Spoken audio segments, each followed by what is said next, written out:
Greetings, everybody, and welcome to Midnight's Edge After Dark. In most places in the world, it's after dark right now. And we're going to get really, really raunchy and whatever. I don't know, probably not. Good evening, good welcome, everybody. We've got the Mexican Iron Man, Mike's in the house. How you doing? Great to be back. Thanks for having me. It has been far too long, my old friend. I've been out for 3 weeks. That's right.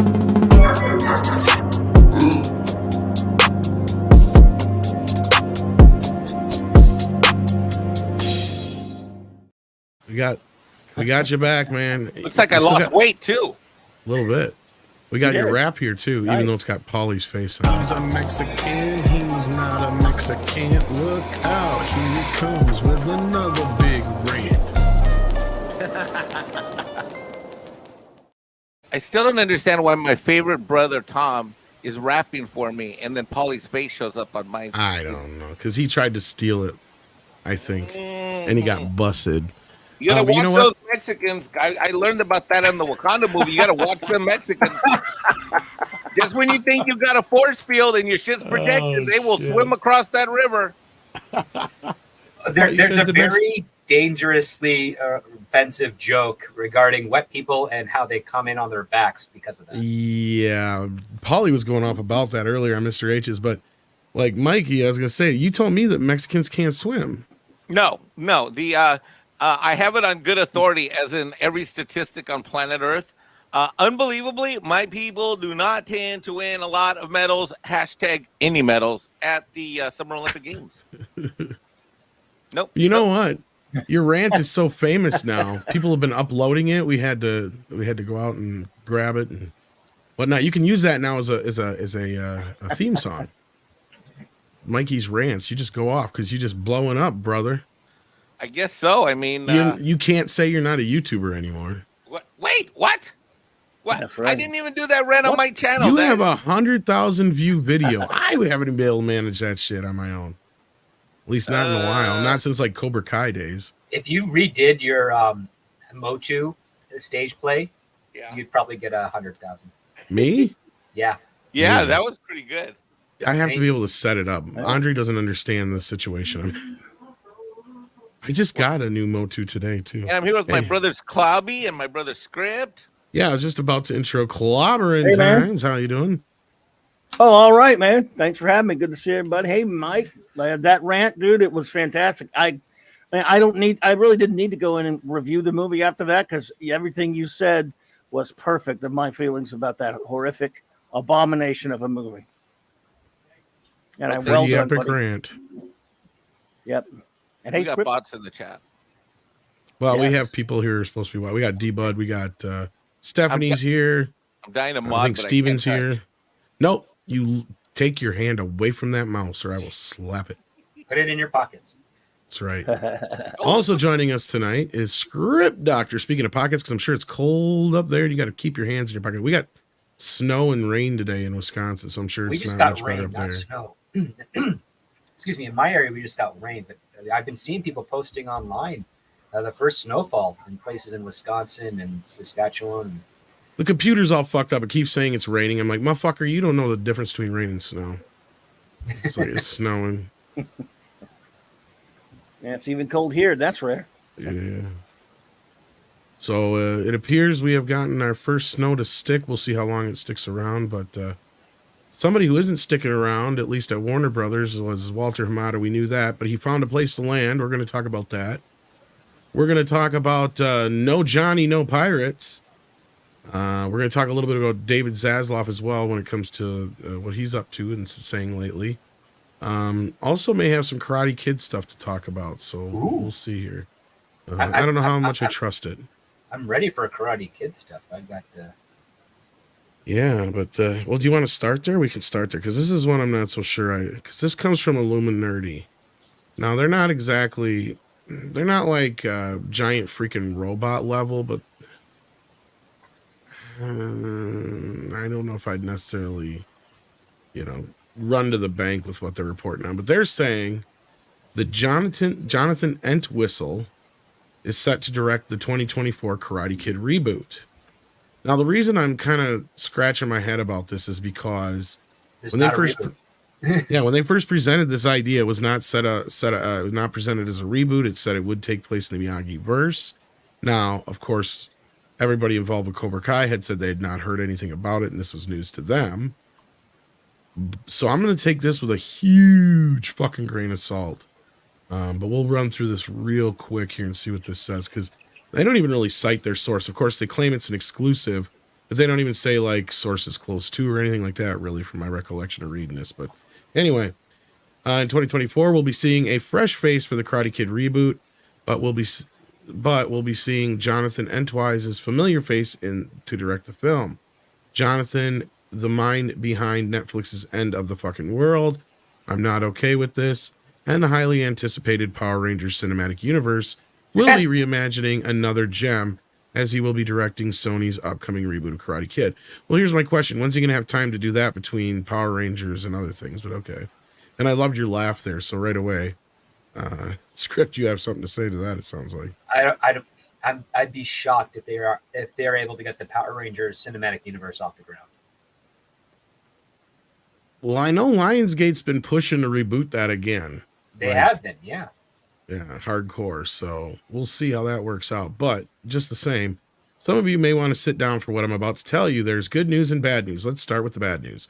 For those of you who don't know, Jonathan Entwistle's upcoming Karate Kid reboot is a hard reboot. This is not what we were hearing before. So this is where things really start to deviate.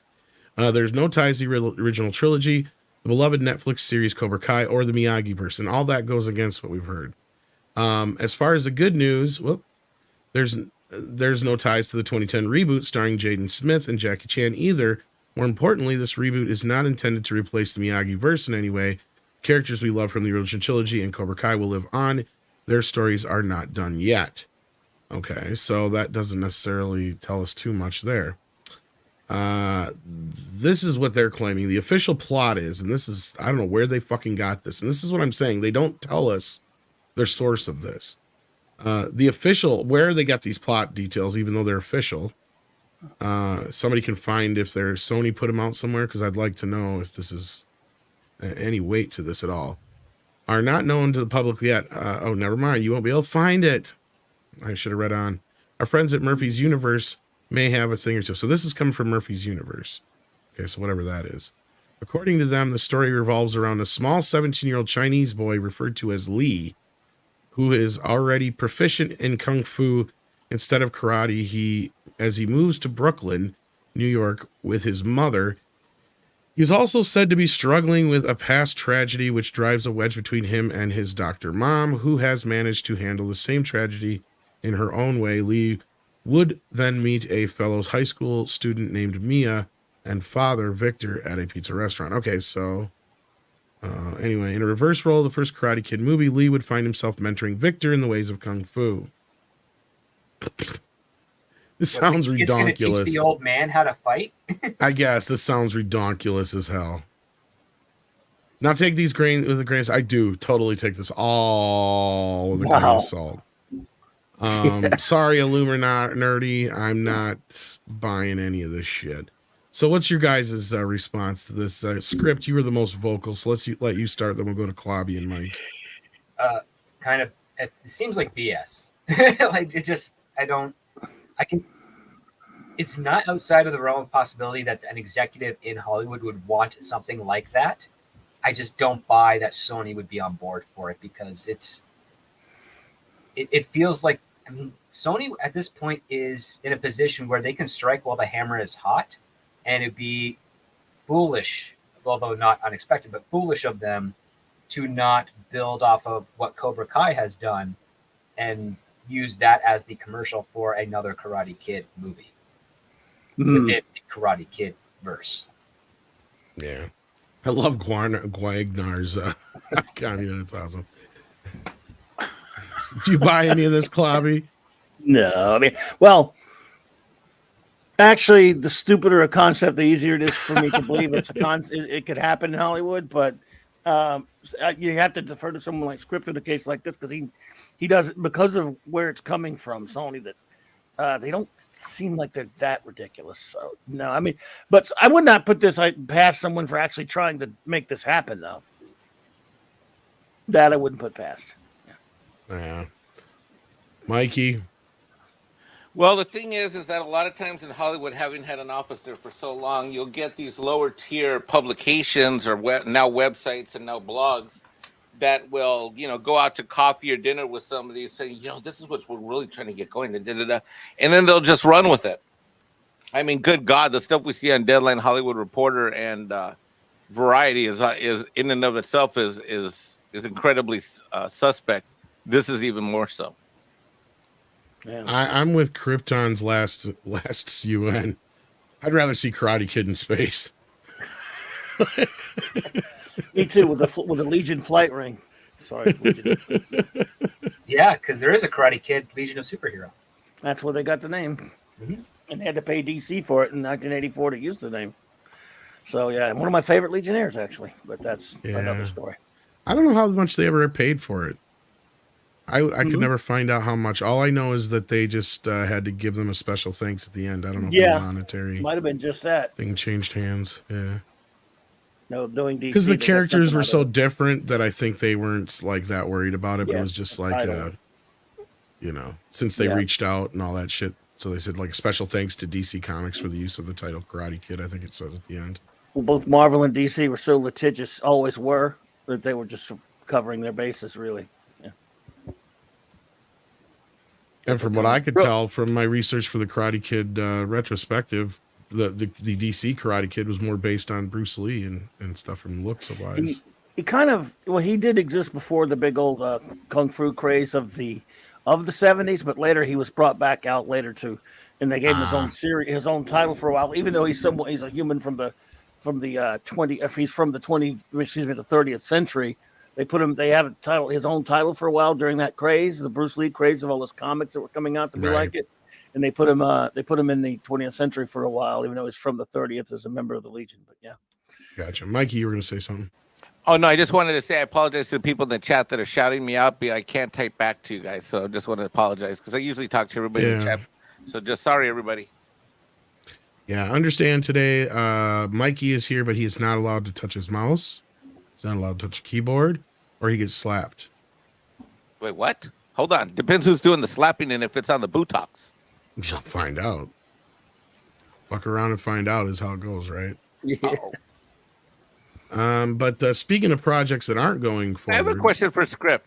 Yes. Please. Success for Karate Kid, which is, who didn't love what's been done? Yes, there's room for improvements in there.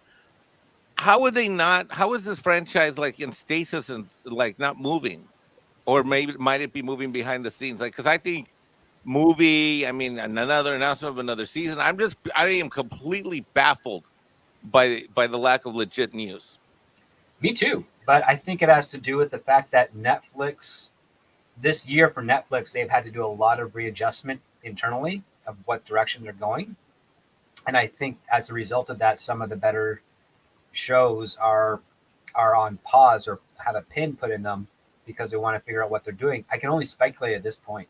I really wish I had more information or anything because it seems crazy that they haven't announced a sixth season. Yes. And the thing is that as far as I know, there's no conflict on the cast and crew side of things. There's no renegotiating for higher pay or anything of that nature involved. It's basically like they're just waiting for the go-ahead. Well, we did a report on this, and I think that's probably the case more so is that, part of the onus as far as the amount of money being paid is a little bit more on Netflix's side, and that's probably why they're resistant. And after this many seasons, they got 50 episodes. How many more do they really need? 10 would be good. 10 more? That's all you would get for. Well, this is the anyway. thing. It's for them, for their point of view, and I'm not saying it's right, but from their point of view, Yeah. they're not bringing in any new eyeballs. Anybody who's going to come in because of Cobra Kai is there already. So, Yeah. And they're probably not making as much money off of it as they would initially. So yeah, I can see it's more like a stabilizer as opposed to a growing audience, which is weird because I think they have the potential to grow bigger, but only if they use the week-to-week formula. would that happen, because you Yeah, get your purge, you get your bumps, and then you get your trickle off, and then you get your steady, continuous watching. See, and I thought that movie announcement was kind of more so some fugazi to push Netflix into making an announcement, because I wonder if that's the case. Is that because usually the way these things go, after like 2, 3, 4 seasons, the network or the streamer becomes more responsible for the amount of money that has to be paid out. And that's what we had put in our video. And in this case, that's probably what's going on here. And I can't believe that Sony hasn't been shopping it around if Netflix isn't interested, unless they can't yet. Like, they might be tied up into, like, 'cause I think they did sign like a 5-season deal or something like that. So maybe that's kind of where they're stuck. I don't know if that's the case or not, but I'd love to know more about it if I was able to. But well, I think they unfortunately, signed I a don't. 3-season deal, and I think because season 4 was technically produced by YouTube Red. Yeah, and well, and I think they purchased 3. that. Was it season 3? Yeah, season 3. So 4, 5, and 6 have all been produced for Netflix. That's what I'm saying. They've produced their 3 seasons. Yeah, so they Or produced 6 would be a third season. Season But yeah. 6 would be a third. So I think, but they debuted season 3, right? Because that was They bought it and debuted it, even though bought it, YouTube so produced it. They might be counting that as their a part of the 3 That's seasons, the thing I was thinking too. Yeah. which is foolish. But again, I understand where they're coming from, because they did spend money to get that 3rd season. They. It boggles the mind a little bit, because it's basically like, wow, you've got this sure thing hit to retain subscribers when it launches. Why not do that? You get at bare minimum 1 extra month out of your clientele. Well, not only that, I can't believe Cobra Kai and Stranger Things and stuff like that aren't a big part of their initial ad tier push. Like, Yeah. but that's the thing, is it sounds like they're going to be holding back a lot of stuff from their lower tiers, is what a lot of these companies are going to be doing, which to me, I think is a bad move. No, I think they're very resistant to the idea of the actual network model right away, because it basically would telegraph to the rest of the world that, yep, we screwed up with the streaming format. We're doing network. And then it opens up the opportunities for every network executive now working in normal network to weasel their way into the streaming side of things. And, there's definitely a lot of conflict of interest when it comes to what Netflix and other streamers want to do with their show versus what's successful by way of how the network does it. And the other added aspect is that the streamers would be like, well, we've been crushing you network TV guys for years. Who says you get to come in here and dictate to us how this business is supposed to work? And you have a very interesting debate that I would love to be a fly on the wall of, to see them going back and forth about how, Netflix and streamers had their decade, but network television has had decades, right? Mm-hmm. No, I see where you're coming from, but at the same time, I feel like it's a road they're closing off to possible shows that people may not have given a chance otherwise. But we have Nick joining us here. How you doing, buddy? What's up, buddy? Hey, how's it going, guys? What's up, Tom, Bobby, Brett, Mike? Good to see you all. Hail to the chat. What's Yeah. happening, man? I got here in the thick of things. It's been crazy Illinois weather and all that good stuff today. So what you can imagine, Tom, you would know. If anyone would know, you would. So, yeah. Where are we talking? Is it about the whole Hamada thing? We're on Cobra Kai at the moment, but Yeah, we actually hadn't got to the main topic yet. I was kind of holding Nick, off we on also had a major cold front that came here on Hilton Head Island. I'm sad to report that we had a cold wave hit us. All day long, it was between 68 and 70 degrees. It was just awful. Mike found himself stuck outside watching ladies walk around all day long, Oh my! Oh, how horrible. seeing how Actually, I cold was it outside. really was. Tuesday is ladies' day at the golf course, so they were like going by in their carts. It was awesome. Oh gosh. You're just like watching the temperature go down. You're like, yes. Yes. So where are we at with Cobra Kai? Did it get canceled or renewed or No, we haven't really heard anything on that part. Where there was just a report from Illuminati claiming to know a bit more about this upcoming movie, but none of us were really buying the bullshit. So Okay. it sounds really out there. It's Yeah. not Really sounding that too bad? promising. Yeah. Okay. It just doesn't sync up with what we've already heard officially. So Okay. I think we're all a bit skeptical about it. Yep. Yeah, to be in 2022. Yeah. Then again, All right. but with that, we haven't had any super chats yet, so we're just gonna dive into our next topic here. So your timing is actually perfect. Yes. Looks like Margot Robbie has spilled the beans that her female-led Pirates of the Caribbean movie is dead at Disney. I guess they don't want to do it. And not only did she spill the beans, she spilled the beans that this seemingly was dead for a while, it sounds like. But my guess is probably back when the verdict came in. According to this, though, Margot Robbie announced in a new Vanity Fair cover story that her female-fronted Pirates of the Caribbean movie is dead at Disney. Variety has reached out to the studio for comment. It was announced back in June of 2020 that the Oscar nominee Robbie would be the star of a new Pirates of the Caribbean movie. Let me make this a little bigger. There we go. Movie written by her Birds of Prey screenwriter, Christina Hodson. We had an idea, and we were developing it for a while, ages ago. That's where I figure it sounds like this has been done now for a bit. To have more of a female-led, not totally female-led, but just a different kind of story, which we thought would have been really cool. Robbie told Vanity Fair about her intended Pirates movie with Disney, but I guess they don't want to do it. Variety reported in summer of 2020 that Disney was in early development on Robbie's Pirates movie, as well as a second reboot written by franchise veteran Ted Elliott and Chernobyl creator Craig Mazin. Jerry Bruckheimer, who produced all 5 Pirates movies starring Johnny Depp, was attached to both new projects at the time. In an interview with the Sunday Times in May, Bruckheimer said both films remained in development. The mega producer also confirmed that future of the Pirates films franchise does not currently have Johnny Depp involved, despite rumors touting his return.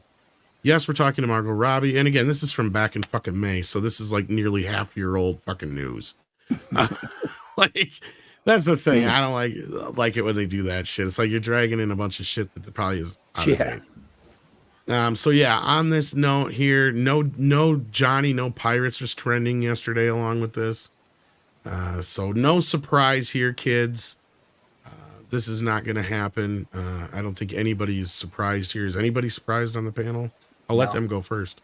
Yeah, I was going to say I didn't think so. So No.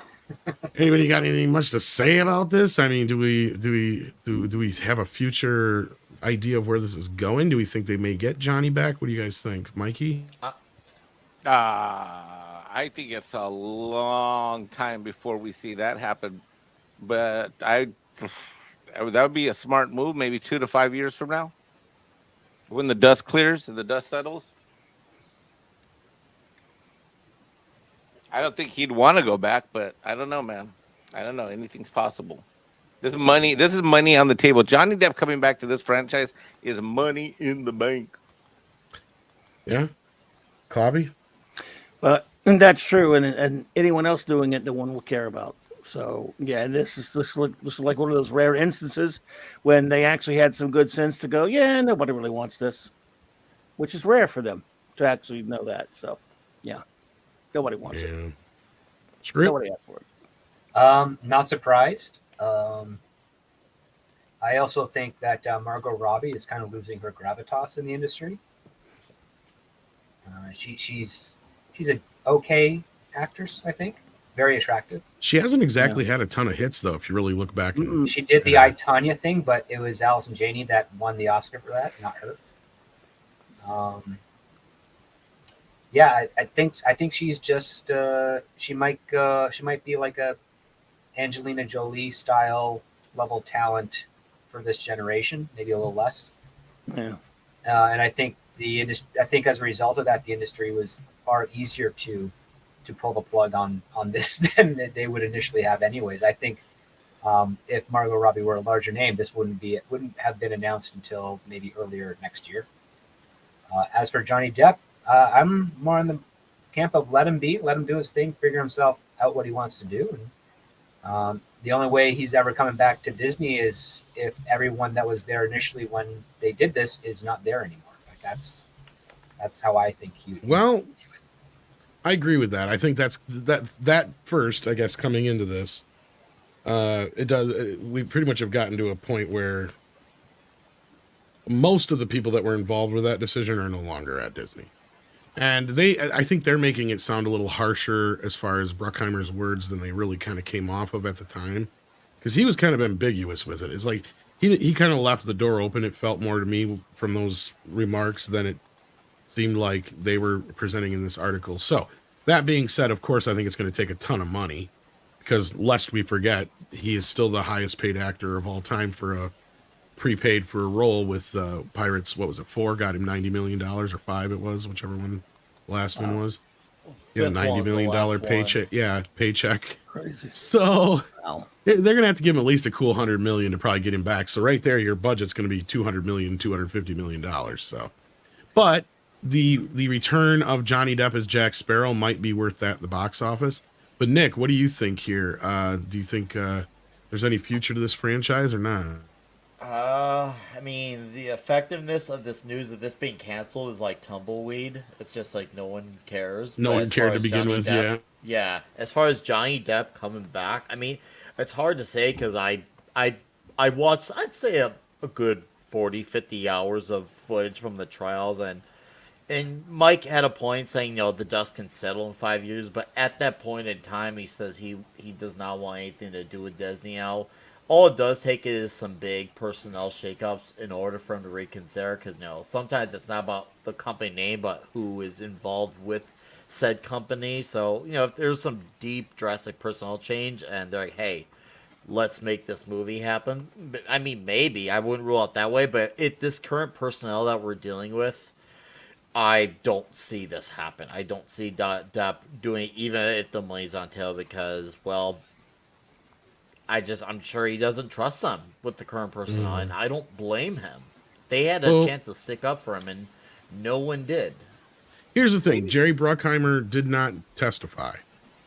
Yes, That's the thing. We got to keep that in mind. And Jerry Bruckheimer is the actual producer of these films, lest we forget. Yes. So he's kind of that bridge there. So never count this out. That's the only reason I say that.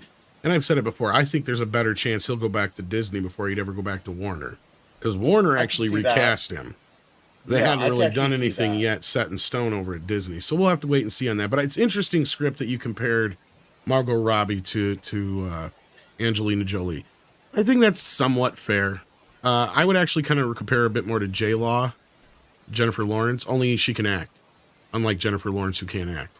Because Margot actually, if you put her in the right roles, like I loved her in Once Upon a Time in Hollywood, love her in Wolf of Wall Street. Well, Wolf of Wall Street, she wasn't so much.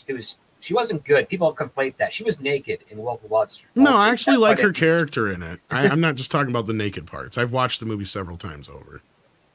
But, I've seen it too. I thought she was all right. She didn't really pique my interest. I was more impressed with the fat kid that's now thinner.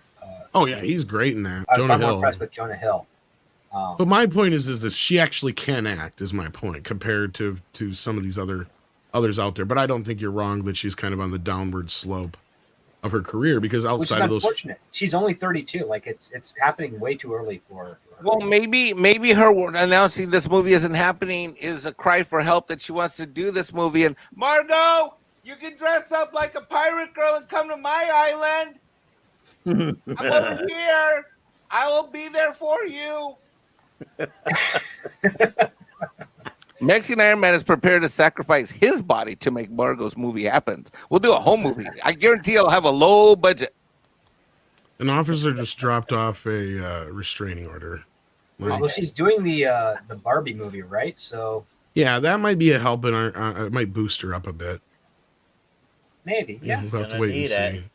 Because if that doesn't do well, like she's had a lot of opportunities for Harley Quinn to really, really take off, and But she's not you can convincing enough argue- as a Harley Quinn. That's the problem. No, I think she's that pretty is a much done problem. with Harley. I think she acted the best as the character in The Suicide Squad. Yes. But even then, she got outshined by many other people who were just so much better than her. Way better. Like, what's her name? Ratcatcher.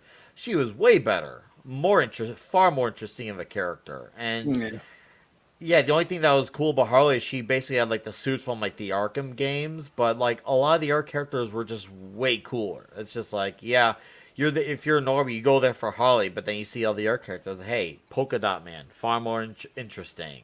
King Shark, far more interesting. But that's a whole other conversation for another day, I guess. It Yeah, is. we'll see. But I just think it was a poor. She was cast because she's pretty and blonde. That was it. And Yes, that's the wrong absolutely. reason to cast for a character like her. Yeah. Here's the thing: is I mean, a lot of people are skeptical about Lady Gaga, but I bet she's going to surprise a lot of people. Lady Gaga at least grew up in the region that Harley Quinn's character grew up, so she could probably nail the accent way better than Margot Robbie.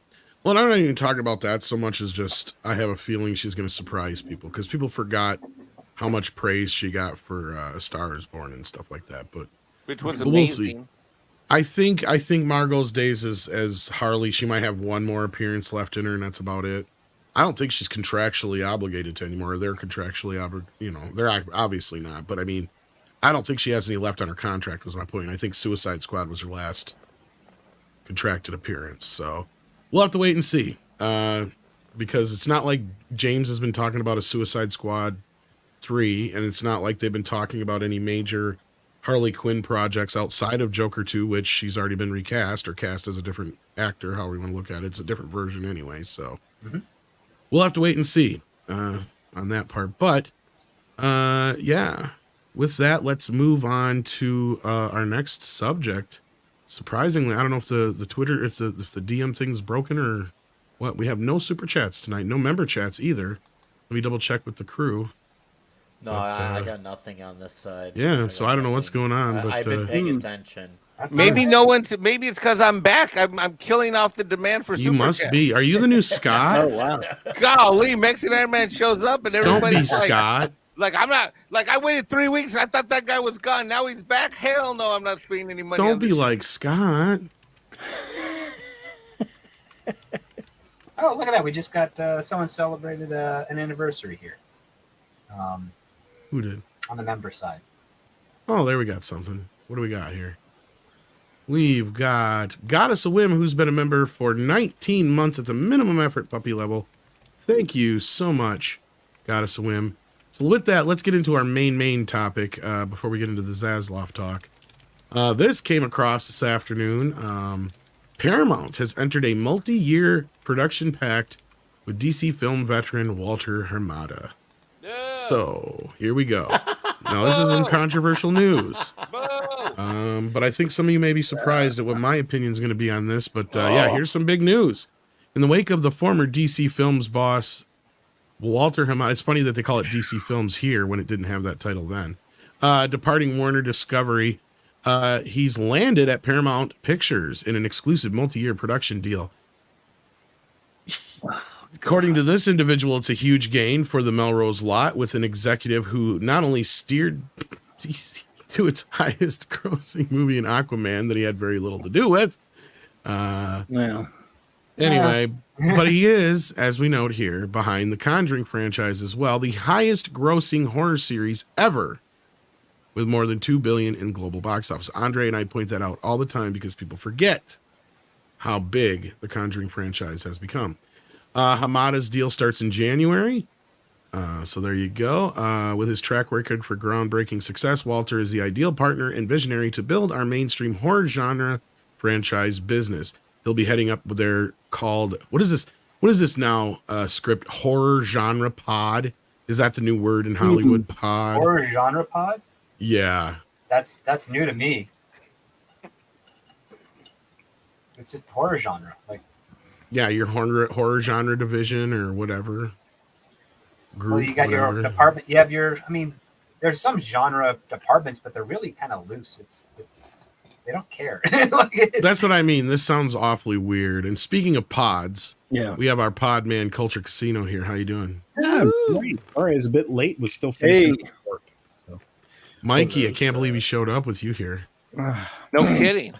You guys are making stuff up. Culture, if I had $1 for every time that I came on a live stream and you left or I was on and you weren't on, I would be super retired. What now? Yeah. Never mind. Continue on. See what I mean? See what I mean? Like I mean nothing to this guy. Apparently, I'm uploading recordings I'm I don't get that. I don't know what that's there for either. I don't get It's it. the new thing, but I know that Mike is low on disk space. I know Nick is low on disk space, and the rest of Look at us this are error fine. message I'm getting back here. Yeah, you're low on disk space, Mike. Well, hold on. Let me look down there right now. No, I'm not you getting can't that message. down But there. No, because you're fine. It says I'm uploading recordings. How could I? I didn't. I'm not. You're. That just means you're fucking streaming, dude. Oh, I Yeah. don't get it. I don't know what that has to be there for. Is this the I don't lazy either. attempt at Yeah, I don't updating understand all StreamYards? that trash. Yes, they didn't really add anything to it other than Because we're guests, so I don't know why we would have bells, that. no whistles, just bells. Yeah. Anyway, so this has been the talk of the town this morning or this afternoon. Culture, we talked a little bit about this on your stream, and we had Andre join us. yeah. And So Andre, I'll let you start Andre- us off here. yeah, Andre honestly had the best take of the afternoon. I think he came in and just Well, and it's pretty much my same take. So like, Yeah. I don't know. Don't give Andre's take. Give your take on this. my take is all right. Let's see what he does. If they're gonna leave him in a position of just managing horror projects, I think that's fine. They really do try to blow this dude's ego up in this article for zero reason. But if they're going to hand him a bunch of little budget projects, I think he could probably do well with that, especially based on what both you and Andre said. I have never had a positive view of this guy. And I think, if this works out for Paramount, good on them, because they certainly, do need somebody that's, making cheap content that makes actual money. Cause I think all the studios are in that desperate position now. So, that's my take. It's funny. They try to give him like credit for the success of things he had nothing to do with in DC. Right. Yeah.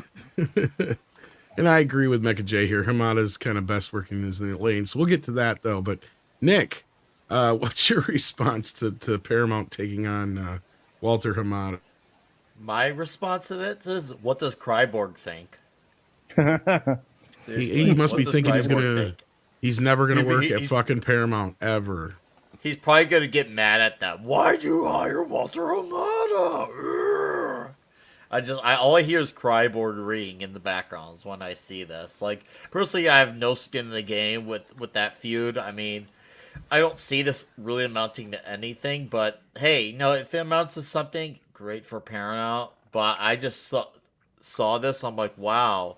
Did they not look at what happened at Warner Brothers all those years? Like it makes me wonder what Paramount was thinking when this decision was made. But hey, maybe I'm wrong, and Walter Hamada is gonna be that guy that turns his life around. Like, I'm gonna help be involved in good things again. We'll see. I personally don't see this amount to anything. I don't even see him amounting to anything bad. I just see this is just kind of like a big nothing, big meh. Yeah. Yep. Right. On the Ray That's Fisher note, you know what's going to be hilarious? Schadenfreude is in like 10 years, the dude can't make anything but porn, and it's all Kryborg porn. And every time he does a money shot, he goes, booyah. And he dies a little inside. He'll still blame Walter Hamada down the line. Yeah. I know, script, but I'm just trying to think of the worst case scenario here. Worst case scenario is he's working at Trader Joe's. Well, okay, so your turn on the Hamada news here, script. I think this is probably a good fit for Hamada. I think he could, because Paramount doesn't have the impact on the horror side of things as they once did. Hamada might be able to give that to them so that they can actually, gear towards, rebuilding their brand. Say we will about Aquaman. I mean, Hamada probably had very little to do with that, or he was kind of brought in and under the auspices of, we just need to go in a different direction than what's happened. And Hamada took the easiest route by way through Aquaman, and James Wan and his entire team, they pitched what they were going to do for the film to Hamada, and he's the one that gave it the thumbs up and then went back to doing his own thing. And Aquaman ended up getting that $1 billion threshold. However, as you guys have stated earlier, he is the reason Warner Brothers had such successful horror films during his tenure there. And I think that's probably more to do with what Paramount wants from him, because right now Paramount's doing pretty decently on comedy, not fantastic, but better than what they were a few years ago. They're doing good with some of their dramas, but they haven't been doing that great with horror, and they've been doing pretty terrible with sci-fi. And I think Hamada's, being brought in here is to basically say, all right, we're in the right direction with comedy, we're in the right direction of drama. We bring this guy in here to horror, we'll definitely better than where we are now.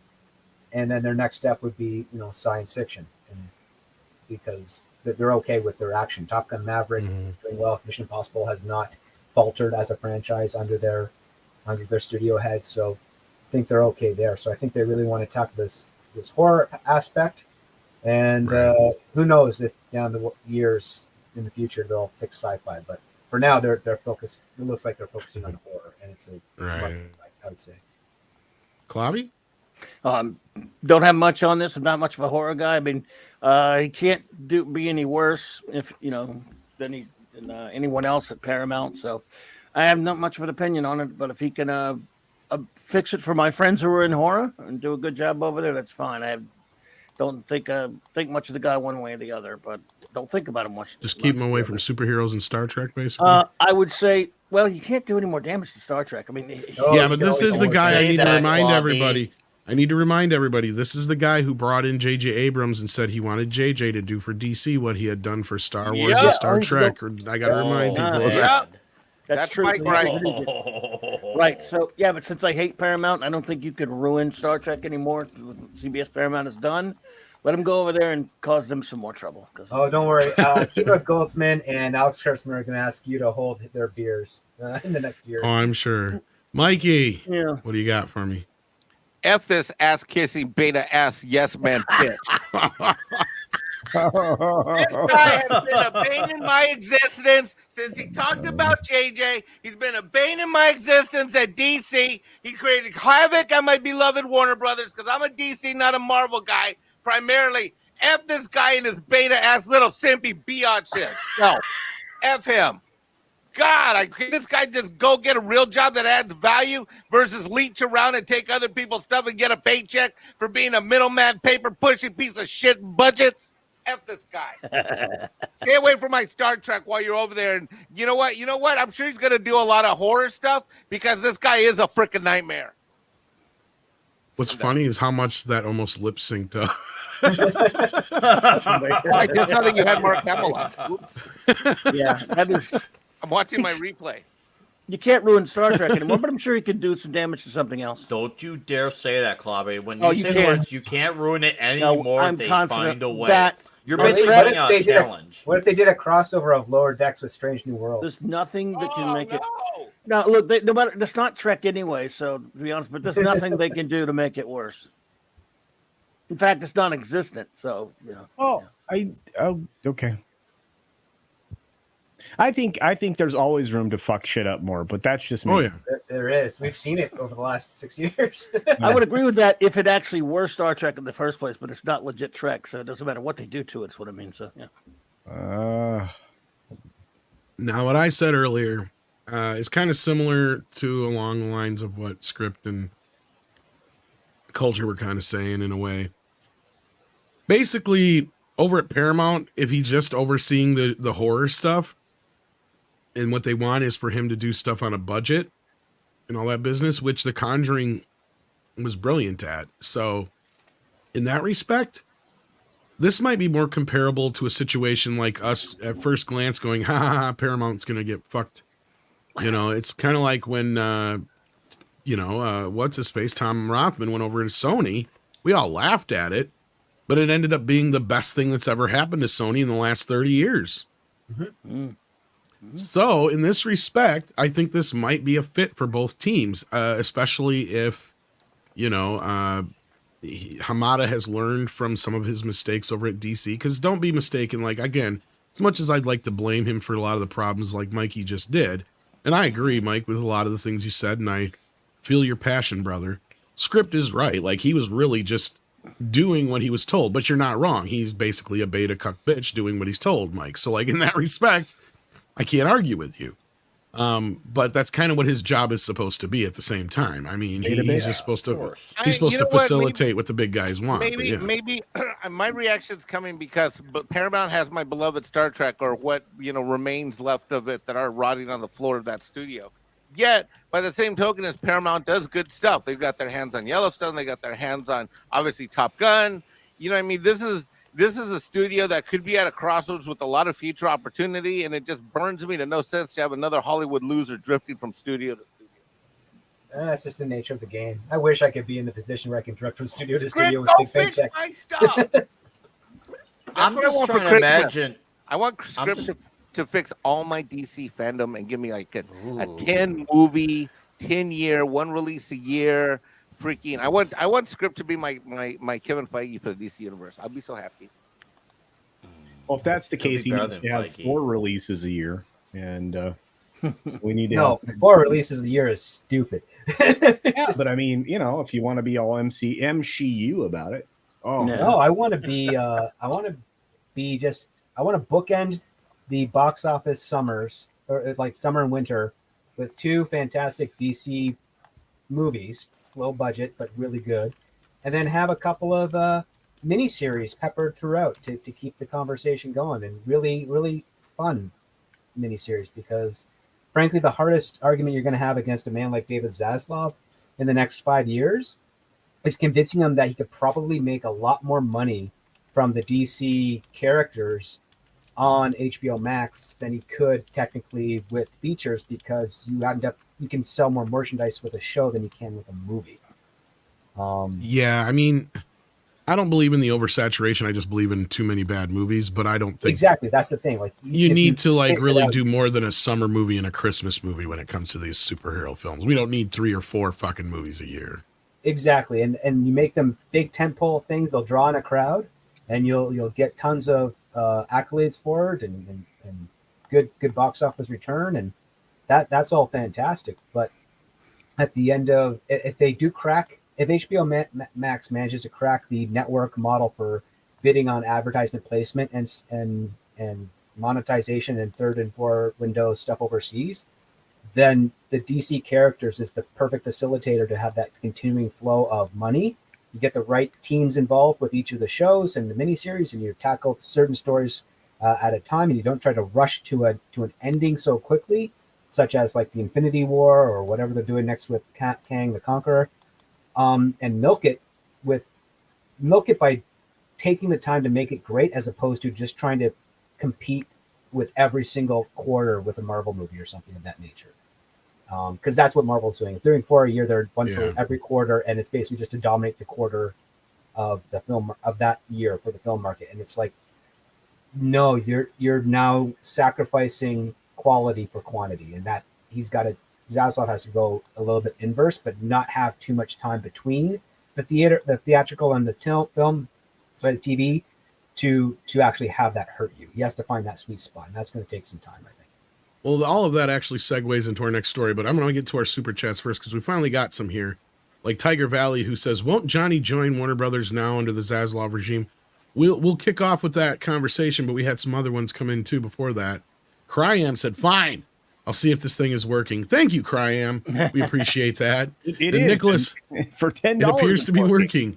Nicholas Horton sends us a little Shiba dog sticking up his finger or thumb or whatever it is. Yeah, I don't know. He might be giving us, a bit of a like, fuck you. No, just kidding. No. Goddess of Whim send us some love though. She sends a Shiba dog fart and hearts. Yeah. Thank you for that, Goddess of Whim.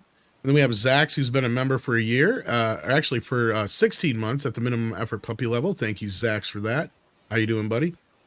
Hey, Zax. And then we've got, I'm going back around here because I got them all out of order. Sorry about that, guys. This is, I can't remember what we figured out this was. It was it's like Alex, L13. I found him on L13, Twitter. is that what it is? Okay. Yeah. Lady Gaga was fantastic in Oz. AHS, what's that? A hero or American Horror Story. American Horror Story, yeah. Okay. Really looking forward to her performance as Harley. Yeah, I have a feeling that she's going to surprise people. I could be wrong, but yeah. Then we have Mikey, who is in the panel as well as the chat. You Look at that. It super must chat? be a different Mexican Iron Man. It's a different one? Stop playing with your fingers, Mikey. Take some rest. You're not supposed to be typing.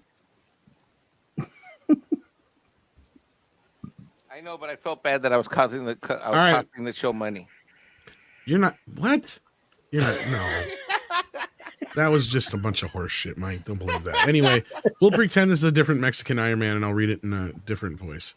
Support the bluefish Mexicans who need to defend their fisheries from Wakanda superpower. My blue cousins need more water balloon grenades and seashell face masks. Please help. You know, this looks remarkably familiar to one I got this morning on the 6-Minute Daily that I read on the Tuesday tirade. Good. Maybe then he copied and pasted it instead of typing like he's not supposed to. That's still using a mouse, man. God damn it. Unless he's using his phone. Is he doing Same thing. speech to text? Okay, stop busting me. Nikki D for $10. In a recent interview with the director and producer of Top Gun Maverick, Miles Teller said he entered talks to potentially have a spin-off film centered around his character Rooster. Any thoughts? Well, I know the biggest fan on the panel of Top Gun has got to be Culture Casino. So, what's your thoughts on this? This has been around for a while now. This one's going on almost 4 months worth of rumor, and there were talks held. This is something that could potentially happen. They're looking at making Top Gun bigger. Specifically, the director and the producer are interested in that. I would love to see that, to be honest with you. And I think that Miles Teller's Rooster is actually a good character. So I feel like that'd be all right. I don't know about anybody else, but I love that world, that universe, the all out, toxicity of it all. It doesn't matter. There are chicks in there, but they have some real masculinity in those chicks. I'm just saying. And there's a lot of toxic masculinity in the dudes too. So, I think it's the smarter route to go. I don't know if anybody else agrees or disagrees. I think instead of doing like a straight up Top Gun 3, because I think it's something you shouldn't really try again so soon. And then doing a Rooster spinoff makes a little bit more sense. I don't know what you guys think. Well, and you put him in the same position as Iceman and Maverick, with that other guy, this should be the story about the drones taking over, and that's what it is these Top Gun flight pilots are taking out these drones. That'd be awesome. They have like a test thing going on, and like that's the whole thing. The future of the program is going to weigh on if they can pass the test or not against the drones or something. Yeah, right. Is Top Gun still worth the investment, knowing that drones can be more precise? And it's like, well, they may be more precise, but can they come back from a mission? Right? Can they make the kind of decisions you need to make in that moment? Yeah. Anyway, are they able to? But there's no stakes. See, this is the difference between a pilot like script. I believe this is the path you were going to go down. There's a difference between a pilot who is completely invested versus a drone pilot who has no stakes in it. Because this is just a piece of equipment that he gets to fly another one tomorrow. So that's what I mean. You don't have the same kind of there's no feel. You don't have a real perspective. I mean, you have no skin in that game. So I think that would be an interesting tale. I don't know, Script. Do you think you could write something like that? Well, I wouldn't do it with the drones in regards to like you're piloting them remotely. I would say go to the next part, which is what Ed Harris's character was talking about, like AI piloted drones. That doesn't work at all. I mean, it wouldn't work at all. But yes, I mean that's no. But I mean, it isn't. I mean, the AI can't do it yet. I mean, it's not even close. Oh, I know. Yeah. But that what I would do is I would go with the theme of man versus machine as opposed to man versus man versus video gamer. Like that's the other part, right? Well, it's kind of what it is, but what happens is this, and I think like how you quantify that is at the end of the whole trial, how humans overcome the drone situation is somebody who's sitting in a room running a drone doesn't have as much attachment into what's going on. And let's say he actually bombs a fucking village that had nothing to do with what he's supposed to do, even though it's all a test, to where the Top Gun pilot does not, right? Because they realize that's a fucking village full of innocents. And at that point they have more, control over the situation and assess it and kind of thing. Like, something along those lines is kind of how you play it out at the end. But it'd be very difficult to do because that pilot in practice and the pilot in the drone would be getting the identical information. In a way, I get what you're saying, but you have to work it in that way is what I'm saying, is like in a sense of, and or introduce an idea that they're doing a complete AI system. Like maybe that's your catch. to where they kind of like with the new RoboCop movie, to where it was the whole idea of, you know, yeah, we can put a man in a machine, but the machine still is better than the man because the man hesitates and thinks and has feelings and emotions, and even those And split calculate seconds. variables in a very Yeah. different manner than an AI can. Yeah, that was my Yeah. premise, that you have an artificial intelligence Yeah. that is completely, you know, subservient to the orders at hand, and if something were to occur, it can't compensate for that like a human pilot can, because because just like with real AI, it's limited to what's being told, what they're told to do, as opposed to having their own agency. And the agency is what gives the human pilot the advantage. Yeah, and you could just set up the final test as something like, you know, your target is in a civilian area. The correct answer, of course, is to disengage the target, and the AI, on the other hand, doesn't give a shit because it doesn't see the same calculated risk. It just sees it as, I got to get my target kind of thing. But yeah, that's simplifying it. But yeah, totally. I think that would be an interesting story to tell. But yeah, thank you for that. And then we got Jesus Davila, who sent us in a thumbs up. If you have not hit that thumbs up yet, please do. And so did Dearest. But he sent us a Shiba dog in a what looks like a robe, or a what's a karate robe called? I forgot the name. A gi? A gi. Yeah. Looks like he's wearing a gi with a saying "good job." Well, thank you for that. Speaking of good jobs, our friend R.M. Briggs is coming out with a book, isn't she, Clobbered? Yes, we'll be doing an announcement stream of it tonight. Today is the release date of her new book, which is a compilation of her science fiction short stories. I think there's quite a bunch of them in there, and she's very excited about it. And we love Raquel. She's been a wonderful friend of mine, and she's great. She's been a friend of a lot of us here. And yeah, she's just it's a big day for her. So thank you for Tom. Put a link. I gave you a link there in the private thingy. So chat there thing. Congratulations! Yeah, so nice. Great getting a book out. Yeah, and I shared the link with our mods, so our mods will be sharing that. And then also, I got another thing. Thank you, man. Paulie wants me to bring to everybody's attention real quick before we get into this Zaslav news. They're having a stream. Where'd it go here? He sent me all the information. Mikey, do you know what this is all about? Because Romy has a charity thing. Oh, yes. All I know is Paulie keeps sending me texts asking me to leave Midnight Edge after dark to go help him do a sound check. Something about dogs and fundraising. I don't know what the. Oh, sweet. Okay, so here's what it is: third annual Scars Slant fundraiser, hosted by Romy Diaz of NCIS Los Angeles and Family Cena.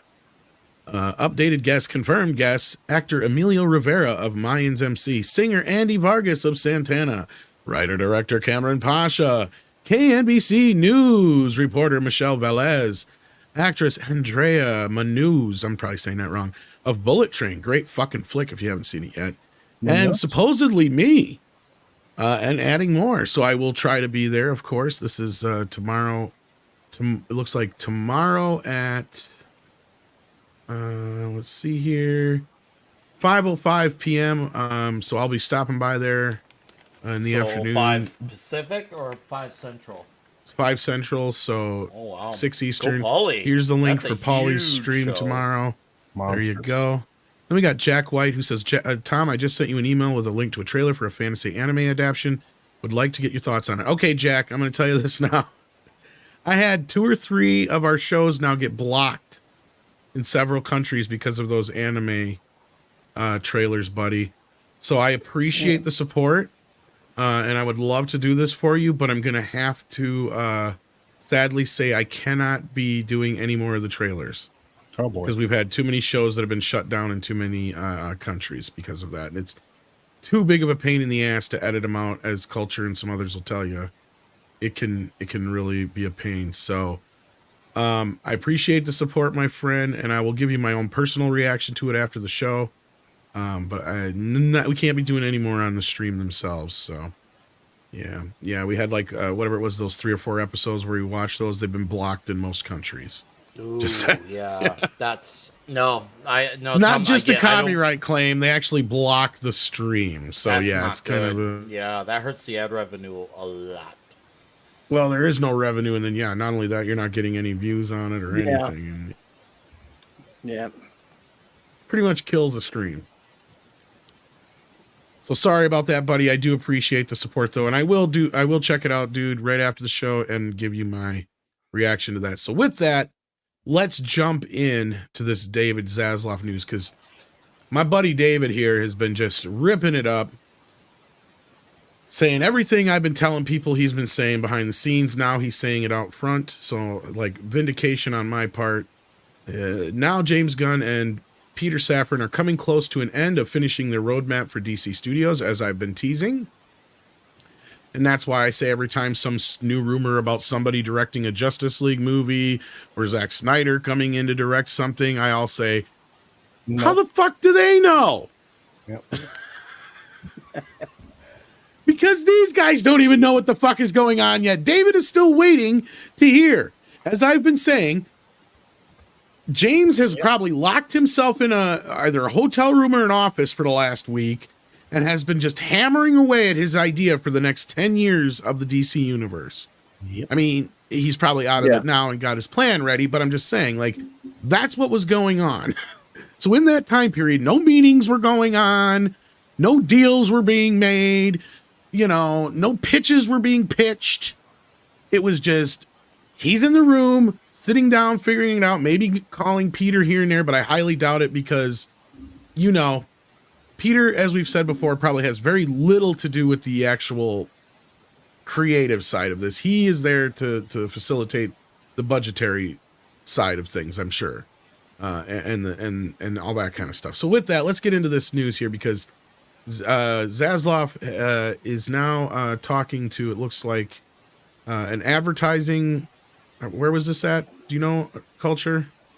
It was like it was at RBC, a wide-ranging conversation hosted by RBC Tuesday morning. Yeah, I didn't get to see it, but this kind of stuff happens all the time. Yeah, it's like a conference thing or whatever you call it. They talk. Yeah, especially with the ad marketing people, he talks about that stuff regularly. I mean, all the CEOs kind of do this time of year.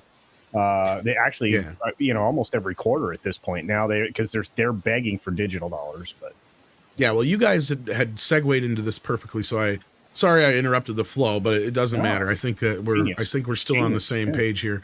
In a wide-ranging conversation hosted by RBC Tuesday morning, as I just pointed out, David Zaslav painted a pessimistic picture of the macroeconomic environment, but expressed optimism about his company's plans to get to the other side of it. I mean, it's a little bit bigger here. And nowhere has Zaslav been more pessimistic than with the advertising market, which he has described as very weak. That's very discussion. Yeah, thank you with for being RBC's straightforward. Kutkin Marl. I think he saw it. Speak. Yeah, I think he saw it maybe a little bit more than us, because we don't have local and we didn't have sport. Zaslav said, noting that now that the NBA and NHL are back, and with March Madness on the horizon, its ad business should improve. Still, Zaslav notes that the ad market is weaker than it was during COVID. So actually, the full quote right there actually is a little bit harsher than the way they presented it. And that could change quite quickly. Right now, this is a pretty big mess of the whole Christmas season. So at least he's saying flat out, this is going to be a tough year, kids. Zaslav also touched upon other parts of the company's business lines at DC, which is now being led by filmmaker James Gunn and producer Peter Safran. Zaslav said that the pair are coming close to an end of finishing the Bible for the DC and an entertainment term for a document roadmap that outlines key characters and plot points. I think over the next few years, you're going to see a lot of growth and opportunity around DC. There's not going to be 4 Batmans. Thank fuck. That right there says a lot. Okay. Zaslav said, and right now. yeah. And so that means most of them are going to go bye-bye. Good. Pattinson, your days are fucking numbered, that means. And so part of our strategy is drive the hell out of DC. What? This article is really starting to turn me on back here. I bet you're getting turgid, aren't you, Mike? Mike's getting hot. While the winds outside may blow cold, there are things in the loins that are getting nice and warm. Keep reading, Daddy. Keep reading. Mikey is so tumescent right now. It's stream on his pants. Mike's gonna come. I blew a hole. He's gonna come. He's gonna come. I can feel it. Don't be Figuratively. jerking off now. And This so is part like of our Mikey's Dear Penthouse letter. yeah, dear Penthouse, I never thought it would happen to me. And so part of our strategy is to drive the hell out of DC, which James and Peter are going to do. I think they've thrilled fans. I think they're going to thrill over a period of time. Elsewhere, Zaslav disclosed that Warner Media's HBO business lost $3 billion last year after spending almost $7 billion on content. So one of the things they are doing is taking a close look at what people are watching on HBO Max and deciding where to spend going forward. We are right sizing HBO Max. I don't know what that means, but I have an It's idea. the opposite of capsizing. There you go. Okay. More content that people love, more original content. There you go. This is a key right here. So they're paying attention to what actually people are fucking watching. And this goes back to Zaslav saying, you know what? People are watching Bonanza. Like, Yeah. they're watching the fucking Waltons and shit. We could be monetizing this crap. Of course, I don't know if Waltons is a Warner Brothers property. I'm just saying. More original content. Zaslav said, in other words, removing content that people aren't watching and adding more shows and movies that they believe people will enjoy. Our whole library went on HBO Max and we weren't selling any of it, but it was all on there. Now all that could have worked, but we looked at it and we said, most of this is not being watched, or we don't think anybody is subscribing because of this. We can sell it non-exclusively to somebody else. Look at this huge library that we have right there, Culture. Yep. Tell us how important that part is. It's immense. They have one of the biggest catalogs, if not arguably the biggest catalog of television shows and films that they can literally trot out to anybody else in a mercenary style, licensing wise, for them to either repurpose for themselves or to just run the syndication, just run the syndicated programming that already exists. And there is zero reason, none, why they aren't doing that. That's a whole lot of money. We talked about it earlier today. Netflix paid $100 million to run one more year of Friends on their streaming service. If you imagine if they had very similar shows like, I don't know, Big Bang Theory, things like that they control. Yeah, that they could essentially sell to a streaming service, they would drool over that opportunity. Now, because again, Netflix is starving for content. A lot of these other, content locations or streamers, they don't have a whole lot of original content. So, they would be like, yeah, absolutely. If we can keep people on our streaming service, it's worth paying you X, tens of millions of dollars to get a year out of this stuff. And there's zero reason why, again, you don't go full mercenary at this point while you build your own catalog, because that's all you're doing. Right now, this is like a guy that buys a bunch of houses and rents them out. He's not exactly getting rich at the moment, but he's going to be rich in the long run because somebody else is paying the mortgage on those houses. So that's all Zaslav has to do. And I'm sure they notice, like I do, that because anytime I bring up HBO Max, I say, my favorite section is the TCM section. And I always get at least 3 or 4 people or more in the chat say that's the same thing, and maybe at least 1 or 2 on the panel. So right there is exactly what you're talking about, Culture. They know they've got a catalog of films and television that's going to be able to be resold in different packages to other streamers, other networks, and they can bring in revenue that way. Like, for some reason, and we've been saying this for years. So like to us, this sounds like duh, but to them, it's refreshing to hear somebody like Zaslav come flat out and say, like, y'all are fucking stupid to make this shit exclusive.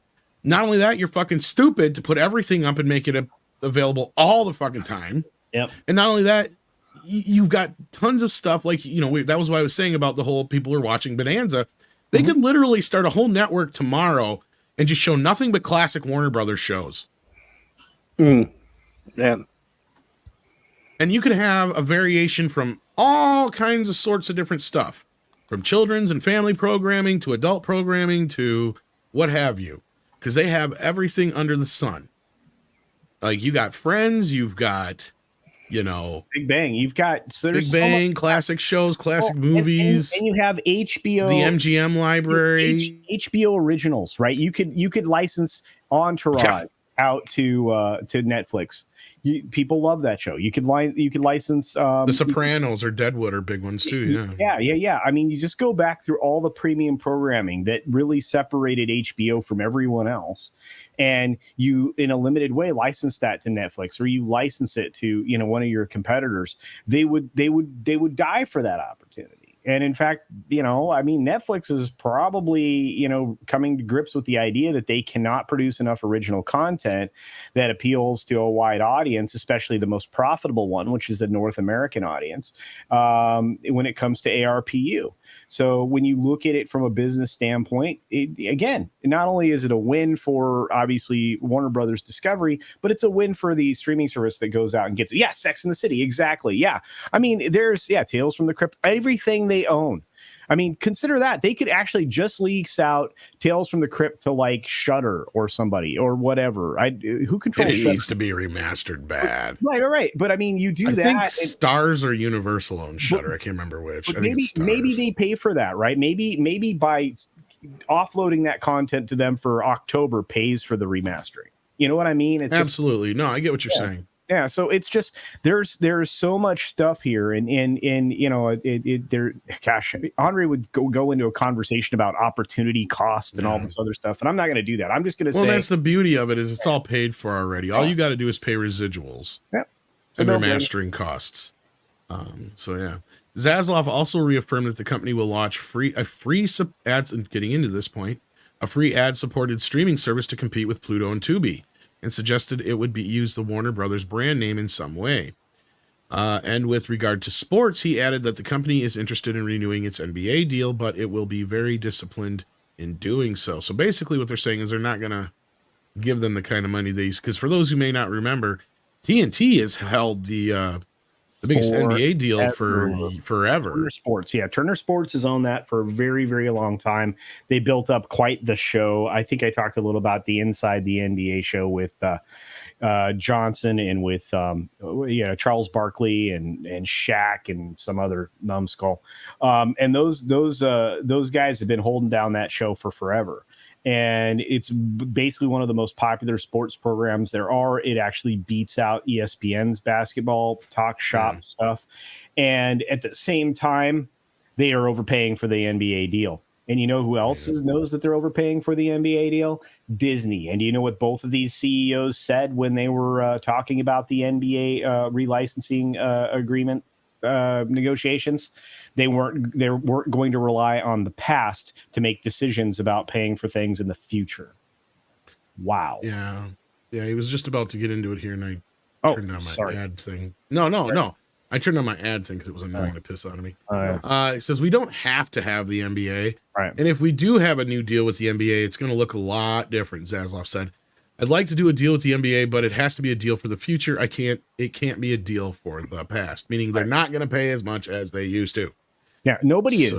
The only thing that has positive plus up ratings in sports right now is college football and professional American football.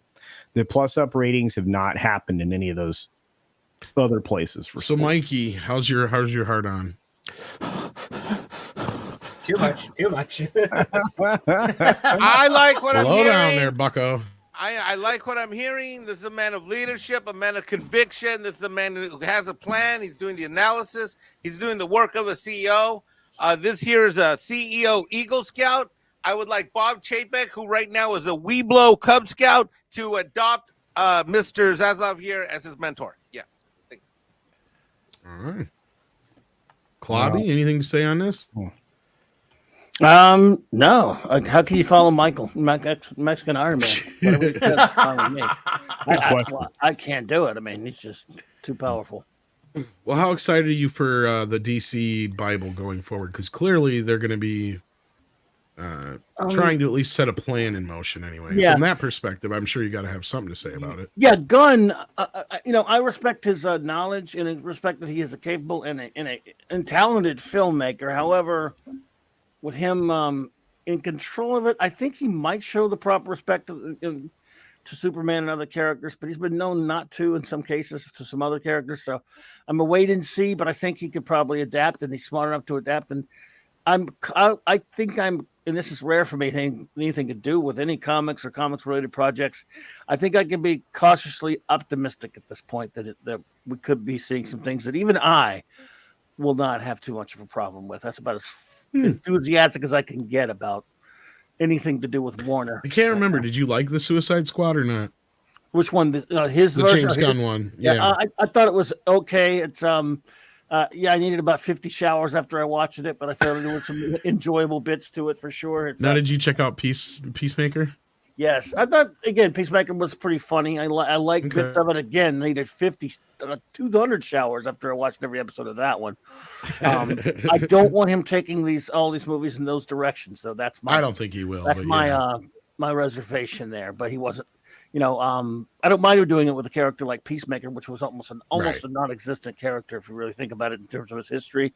I never really cared much for the Suicide Squad, any of the comics that much or anything like that. Didn't like the AR movie, so I thought it was very well done, a lot of fun. It was a cool one-time movie. That was anything I wanted to revisit. So I think Gunn, however, is capable now. If he's adaptable, capable, and decides that you don't really need to go in the same direction with all of these characters. Everything doesn't have to be Guardians of the Galaxy or the Suicide Squad or Peacemaker. If he can adapt and move beyond some of that and realize that Superman does not need that sort of treatment, and Zaslav can, they can come to some sort of agreement that these characters don't need to be exactly like entirely what Gunn is used to, we could be looking at some good stuff because he is very talented. So, yeah. And he does know his stuff when it comes to the characters to these characters. He's proven that. Yeah. No, and I that's a good way of looking at it. And yeah, no. He doesn't always obey the lore, mind you, or even respect it. I'll say that too, but he does know it. I'll give him that.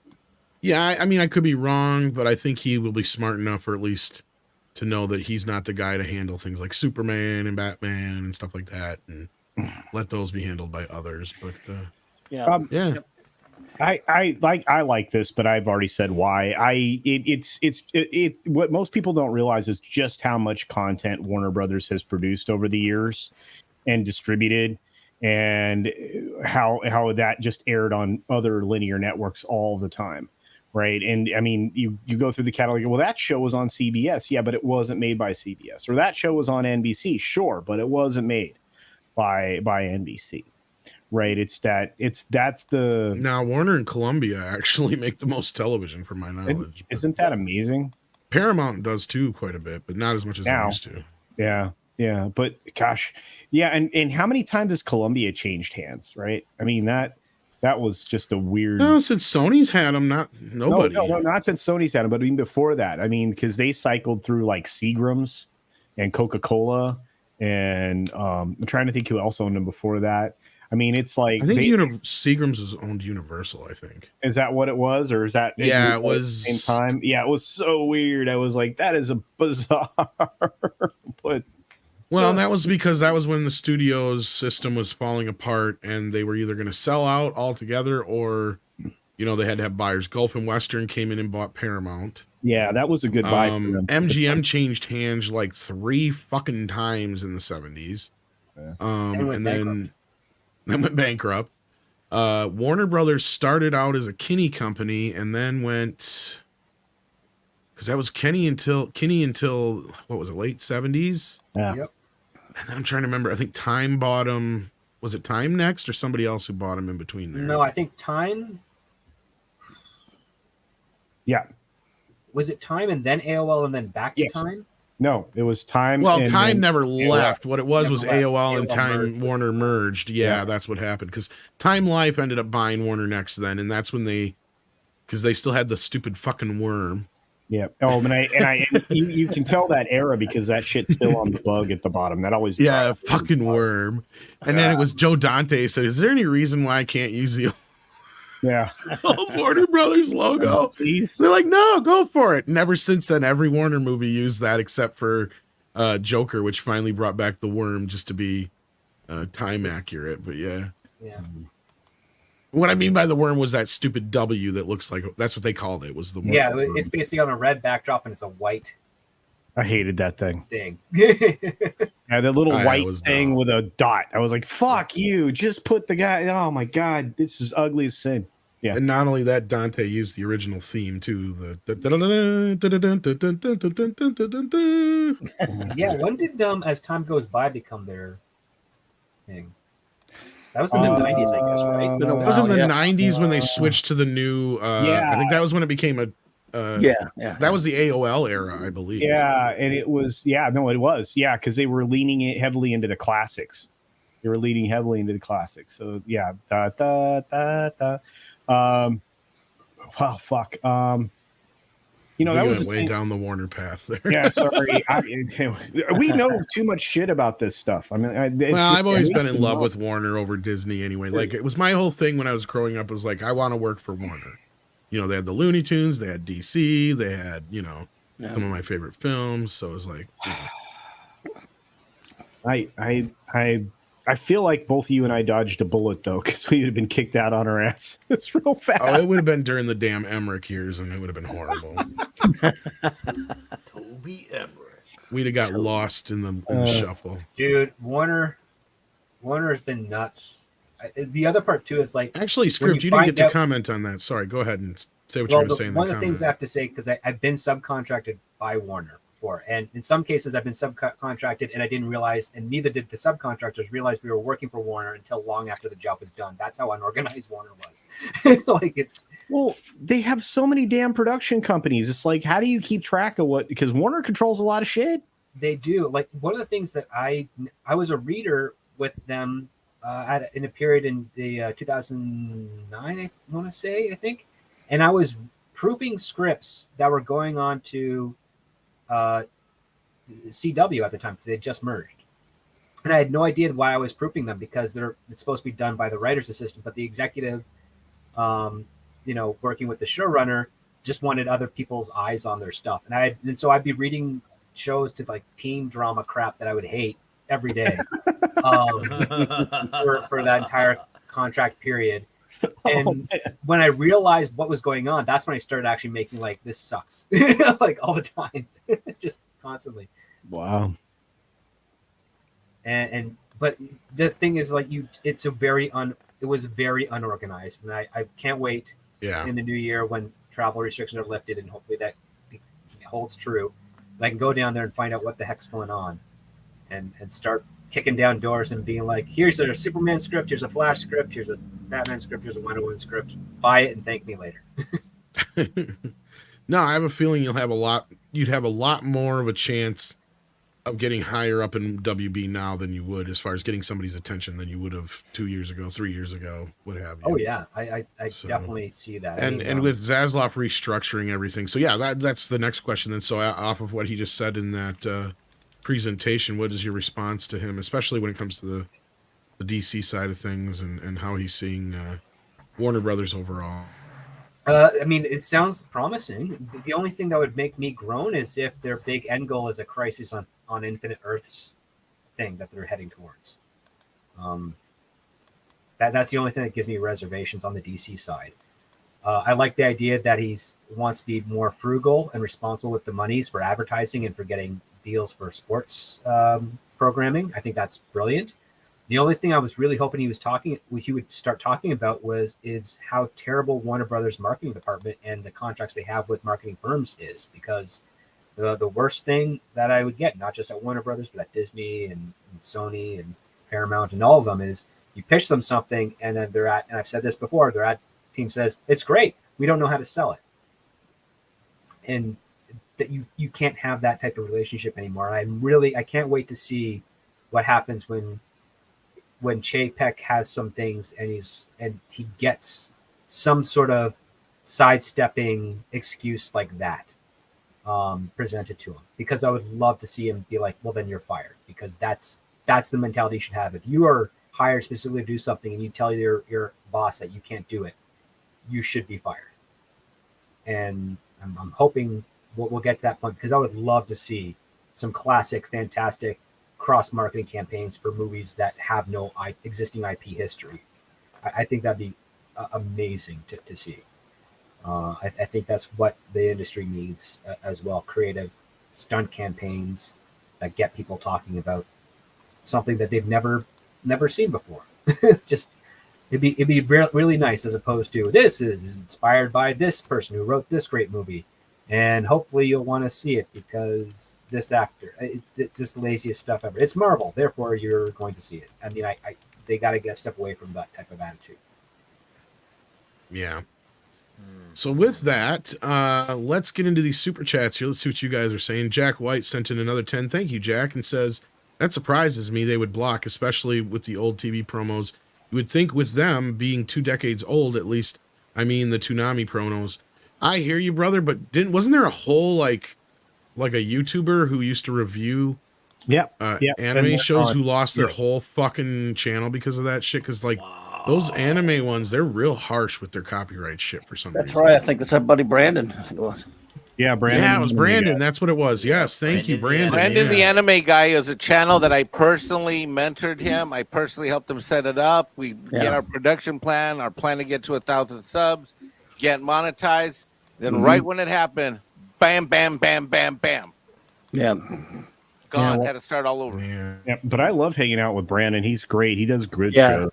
Good shows. Very good fellow. No, Jack, I even avoid doing modern trailers and other things as much as possible because of that. And Andre has a real big, he does not allow us too often to watch stuff on the main channel. So. Yeah, it's a big no-no. Unfortunately, the way the system works, sadly. Toxic, how you doing, Toxie? Says, I've got a trailer for my new skin flick, Culture Bears It All for Love. It's a heartwarming tale of a hair product mogul and how he explores his deepest desires. I swear it's safe for YouTube. Send it off to me if you got it. Aaron Pike says, what has gotten into a Mexican Iron Man? He's full of fire and vinegar as of late. Epic rants, foaming at the mouth. Next thing you know, he'll be planning kamikaze attacks on Disney and Hollywood. Woke. Keep it up. He's had a little time to rest, I think, is part of it. Yeah. Which is good. Recharge the batteries. Yeah, you need to recharge those batteries, and now he's... he's going to end up with a priapism after the last article. Well, Margot wants to come over and discuss the future of the DC universe with me I can imagine Margot coming over and we just read that Zaslav, text over and over again. You are so like a casting couch incident waiting to happen. Yeah. You were the HR department would have their hands full with you, bro. What are you talking about? You guys are accusing me. What are you talking? No, I would. You'd be I'm just a meek Mexican. I have no idea. Was that a no? Bad, Mike. Bad. I'm sorry. Hey, you want to puppy eyes? Me? No. You want to spank me? No, okay. Don't do that. I'm the official. I'll be the official envoy, Bob, representing Midnight's Edge, and I will go. I will put boots on ground for some of these productions, starting with Margot, and I can be like the intimacy coordinator. It doesn't mean what you think it means. Yeah, that's not the job you think it is. Man. It's not about coordinating intimacy with you and Margot. I'm just saying. It's really not. It's about you making sure nobody touches people's no-nos. Yeah, there is no. Yeah, there is. No, I don't want that job. I say it's kind of like the opposite of what you want to do. Yeah. Well, why is it called intimacy coordinator? That's a bit misleading. It's a same reason why it's called human resources. That's true. There's no resources for humans there. No. Fuck all humans is what that department is. Fuck all humans. Thank you, Aaron Pipes. Jack White sends in another 10. Thank you. Says, I just sent you a couple more email. One with a link to the original manga fantasy anime is adapting, and the other has links to anime sites that I use where you can watch for free. Well, I'll check that out. Thank you so much. Then we got Morgan King who says, what are your guys' thoughts on what Emily Blunt said? The worst thing ever when open a script and read the word strong female lead, that makes my eyes roll. I'm already out. I'm out. Well, wow. That's refreshing. I think I heard about this in an interview. She said this recently. What crap scripts are she reading where they actually put strong female lead in? Like they don't. Wouldn't be surprised though. I could see that being for Wakanda. Script nowadays they probably do. I mean, although you are in this profession, but I'm reading a lot of current scripts, and none of them have ever put strong female lead. They'll basically describe her female and strong. They won't say that she's the lead. They don't preface characters like that. They usually say, like, for instance, Emily Blunt's reading a script and she's playing the part of Susan. She'll look in the script and be Susan, age mid-30s. strong, vibrant. Maybe she's just paraphrasing biological. the way they're. Yeah, I was gonna say Yeah, I maybe she's think just paraphrasing the paraphrasing. way that they're described in the script. Unless perhaps. unless she's conflating what she when she opens a script, that her agent opens a script, reads it, and tells her it's got a strong female lead in it. Ah. Could be, or would they ever send her like a version of it that would have like just a breakdown of her character? No, I mean they'd send that in an email, and then the script usually doesn't have that type of stuff. It's completely unnecessary. You don't have to say in your character description, this character is the lead. You figure out who the lead is by the fact that they're constantly on every page of the script. Like that's how you figure it out. We have to remember that actors are professional liars. And secondly, though, this is a bit refreshing that I'm still hear her say this, even if it is a lie. And when does she read something that's not written by her husband? Like that's the other thing. Because she's Krasinski's her husband, right? Mm-hmm. Yeah. I mean, the article, I actually put it in the private chat. It's worth a read. It's a Sports Illustrated lifestyle. Yeah, article. Is that for her latest film where she's an archer? Yeah. Which probably is a strong female the lead. English. Yeah, it's a Western miniseries that she's in. Mm-hmm. The English, but she's go ahead. I was just going to say, it's kind of like when Amber Heard was pissing and moaning by basically saying that, in so many words, Johnny Depp was the better liar without even kind of thinking about the fact that maybe he was telling the truth and you're the one who's trying to lie here. You're just not coming off convincing either way. But that was just her telltale sign that she was lying. But yeah, that's the thing. Actors are fucking full of shit all the time. No, it's how they market themselves. Exactly. They're completely full of shit. They twist everything. I only believe half, if not a third of the story that comes out of most actors' mouths unless somebody else backs it up. Well, it's funny because today's video that I did a live premiere of this afternoon. Well, yeah, it's not just relegated to actors, is it? Yeah, it's directors too. It's everybody involved in the process. Hollywood is always lying. I mean, that's the way it is. You call me a fucking liar? I am. Yes. Yeah, Frank. So what if I am? What are you going to do about it? You have to lie to get things made. Yeah. And the trick is that your lies become reality because you've lied enough to get things made. Look. There's several levels to lying, okay? There's not just a lie and the truth. It's funny you say that, Script, because I went with one of my clients to a pitch meeting at one of those, what is it, the Roosevelt Hotel in West Hollywood or Hollywood, somewhere over there. Okay.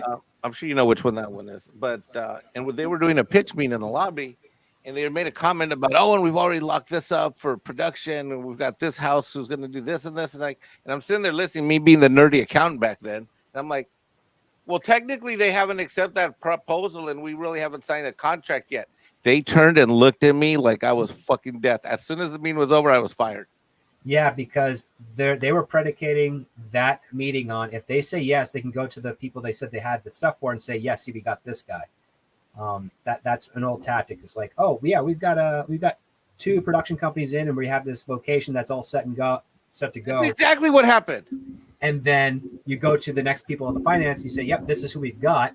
And then if that's impressed enough for them to sign a deal, then you go back to the people with the locations like, listen, I know you guys are not 100% committed, but we just got these guys signed on.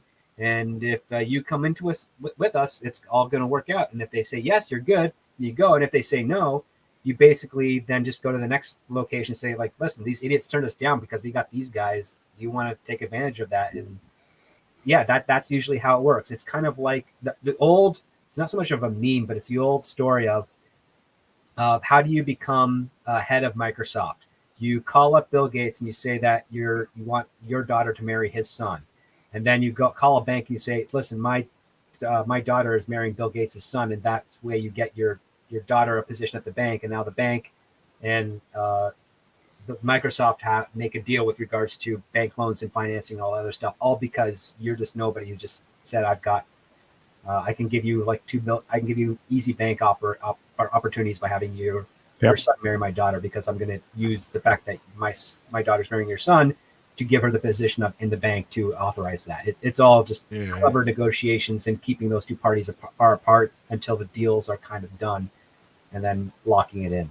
It's crazy stuff. Yeah. It's like, I can get Brando if you can get me a sandwich and get to a trailer park by 2 p.m. on the south side of town. And pay off one cop to cover up his son's latest crime. And pay off one cop. Sounds a little bit too much like fake it till you make it for my taste. Very I much. mean, it is to a degree, but the thing is, the stuff that they're faking are the deals, not so much the content that warrants the deals. Like that's the other part too, right? So a lot of people conflate the fake it till you make it as I don't have any I don't have a reel, I don't have any scripts, I don't have any acting talents, but I'm just going to say I'm going to make it. That's never going to work.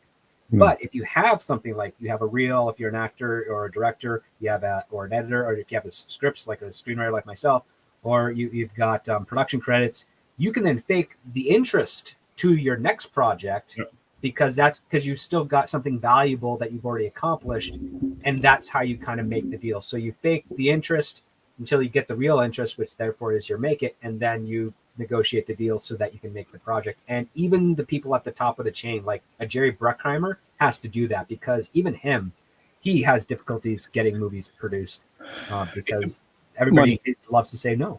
Yeah, it's a money thing, and that's why in Hollywood the best advice you'll ever get is when you're on your current project, book your next project. Yep. Because you are never more valuable than when you're on somebody else's payroll. Yep. And it's all about scheduling too, making sure that they line up well. Because the worst thing you have, and always keep in mind in this in the trades, is when an actor or director has got like multiple projects lined up, there's going to be schedule overlap, and it's only a ticking clock till they start dropping out of whatever they are. And when they start dropping out, that's when they start losing all the other jobs that they've lined up. So something to pay attention about when it comes to, deals and progressions. Like, there's gonna, like what you were saying earlier, Tom, people kept saying like Muschietti and Snyder are going to be doing a Superman or Justice League film. Like, no, they're not. Their schedules are currently locked with what they're doing now. Muschietti probably has 2 things lined up after the Flash, and I guarantee you he'll lose one of those after the Flash debuts. There you go. Jack White says, and Mike. Yes. I just sent you an email with links to a couple of very raunchy manga series, and congratulations, you just won a lifetime supply of Elf merchandise. You could have sent me that email, especially with the Jack loves raunchy. me more. Jack loves me more, I think. But then I think, okay, the first sentence, Jack loves me more. Then the second sentence, I'm like, but then he talks about Elf merchandise. Maybe he does. Well, now you got a lifetime supply of birthday and Christmas presents for Tom. Mecha J says, I want to know what plans does Zaslav have for their animation division. We don't know yet. He hasn't really brought it up yet. Animation's expensive.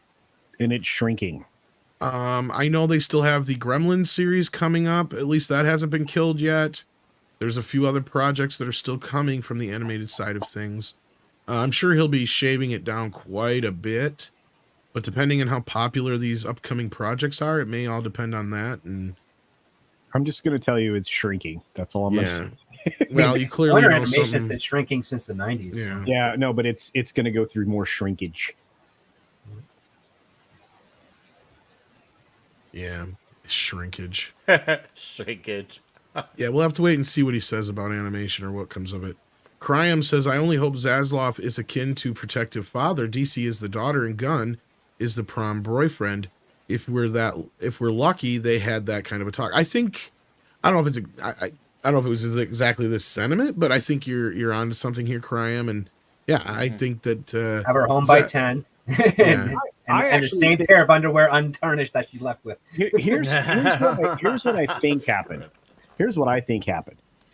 Zaslav went to Gunn and said, what is it going to take for me to get you to take this job? Because I need you to do this job. And Gunn said, well, I need somebody else. I can't do it all by myself. I got other things I want to do. I have projects I'm more interested in doing here for you. He would say, I'm not a businessman. I'm a creative. It's stupid. And so Zaslav, being the horse trader that he is, because he's an epic, like top level horse trader. Probably he's like, well, I've got this guy that I've been looking at the same time. He doesn't have any creative, thing. And then obviously the guys have crossed paths before. And he said, Peter is the manager of James Gunn. Right. Yeah. Is he? Yes. I didn't know that. How did Peter I? Yeah, we've said that like 20 times too. Yeah, How did I Peter not know manages only 2 people, James Gunn and Digimon, whose last name I can't remember, but he's in Guardians of the Galaxy. So wait a minute. So that's how they already knew each other? That's beautiful. Yeah, they worked together for over a decade. So instead of the way I thought it went down, well, how did I not know that? Anyway, If anything, basically, Gunn. I Gunn think did that. Zaslav. I Gunn think did that. Zaslav would say, "Well, what about your manager? Can he help Right. you on find someone?" And be like, "Well, maybe my That makes manager sense. can do it because he's Okay. also a producer." Yeah. I just figured that would be the way that it went down. That you know, something like that. Did Like, we bounce over this one earlier? Because I swore we got this earlier, and then Tiger Valley sends in another one again. I don't recall. us Won't covering Johnny? it. I know I saw there was it. There was a similar question to this. Okay, I'm sorry, Tiger Valley. Again, no, he said again. Won't we- Johnny join WB under the Zaslav regime? It's more possible.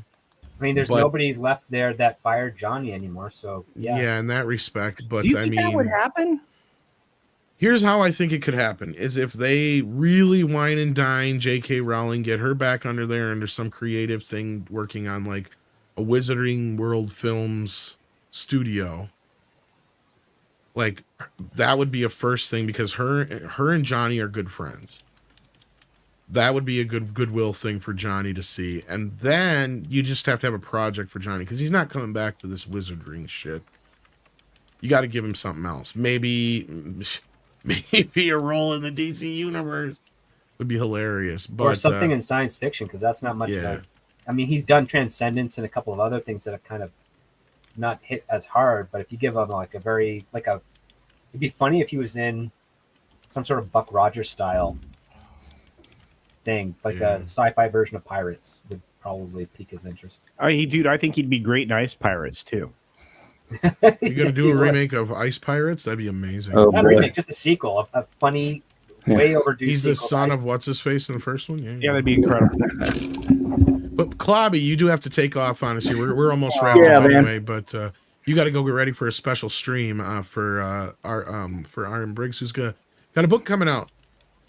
Yes, Science Fiction Tales by R.M. Briggs, Raquel Briggs, our wonderful friend. It's a compilation of a bunch of her short stories. It's just released today, and we're going to do a big celebration announcement stream for it. We have the artwork for the cover of the book and all that good stuff by the great Hungry Boy. And thank you for that, Tom. I appreciate the mention. And we'll try to get that thing launched for her. So she's a wonderful friend, and She's incredible.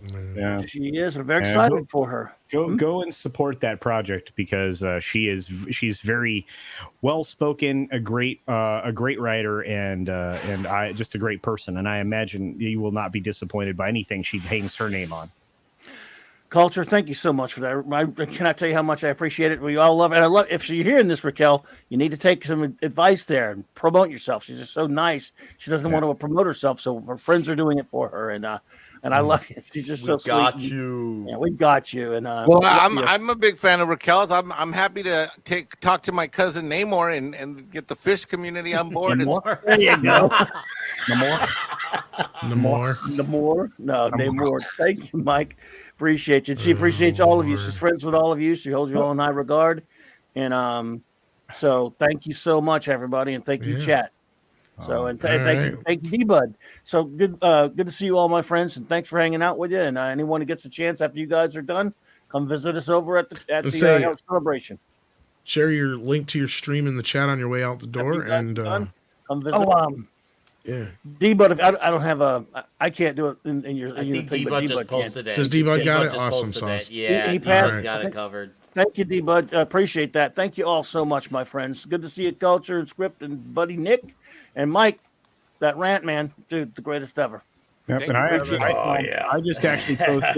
just actually posted the link in the chat for the book itself. So there you go. Thank you so much. Thank you, Culture. Appreciate you, man. Raquel really appreciates that. I know the mods see you all have been later, doing my too. friends. Take care, buddy. Take care, buddies.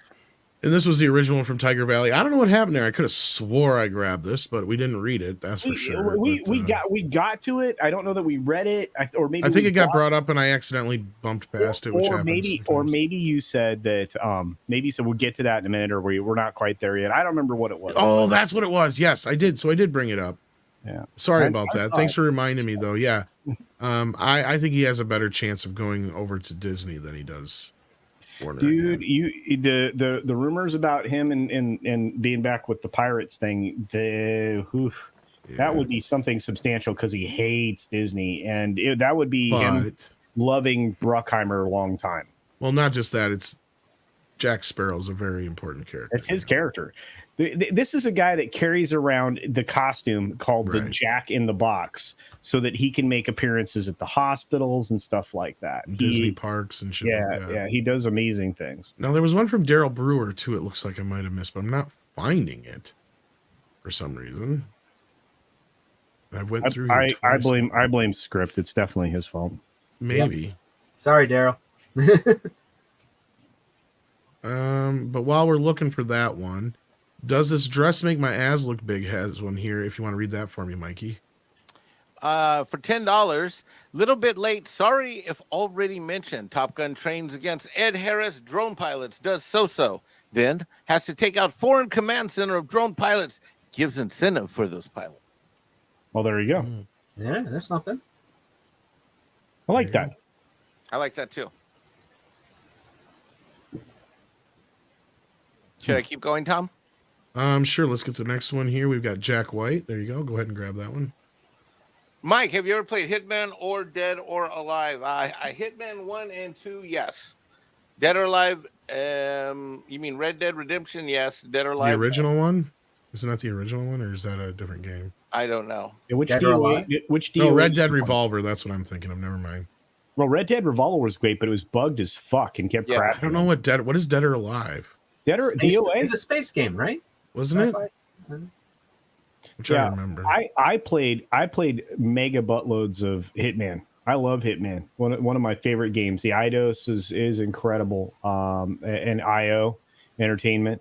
And so like I played a lot of Thief and Hitman and stuff like that. Those were my jams. I like stealth games. I like, like taking out your enemies before they know that they're dead. I love that stuff. Good stuff. Oh wait, maybe Dead or Alive is the video game that terrible movie was based on. They were a band that I used to listen to when I was in my retro 80s phase later in life. DOA is like multiple games though. What the ones that say, you turn me right around, baby. I don't know. Something like that. Yeah. And Jack, also for $5. Oh, I know. I was a member chat. I got it now. Sorry. Go ahead.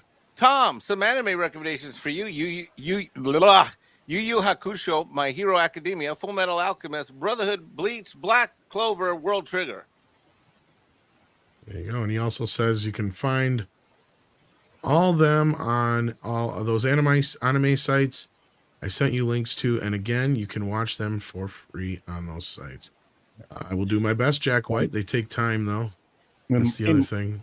Yeah, and Mikey, the DOA games are like fighting games. Oh. Yeah. We got Valiant Renegade popping in here. How Holy you doing? cow. Valiant Renegade showing up with breaking news. Valiant Renegade Chief Correspondent. That was my intro. Are you done? That happened. You know what? I'm just trying to act fancy pants for you. You know what? Fine. Here's a tortilla. Go sit in the corner. Oh, that sounds. I'm hungry. That's good. Yeah, I'm You know, actually I getting- just got back home and I've got to leave again in like 15, 20 minutes. Yeah, And we're I just have about wrapped another up, actually. kid to go pick up. So. I was gonna say never should have had kids, bro. I'm just kidding. Jeez. Tiger Valley 62 says, also Japan doesn't have fair use laws, by the way. That would make sense. That'd probably explain why they pulled them all down. And then Adam Wolford says Dead or Alive is a fighting game. Yep. There you go. Yeah, and then Daryl Brewer, I found that. There you go. Sorry, go. Yeah, that was made by I think Team Ninja, and there's many of them.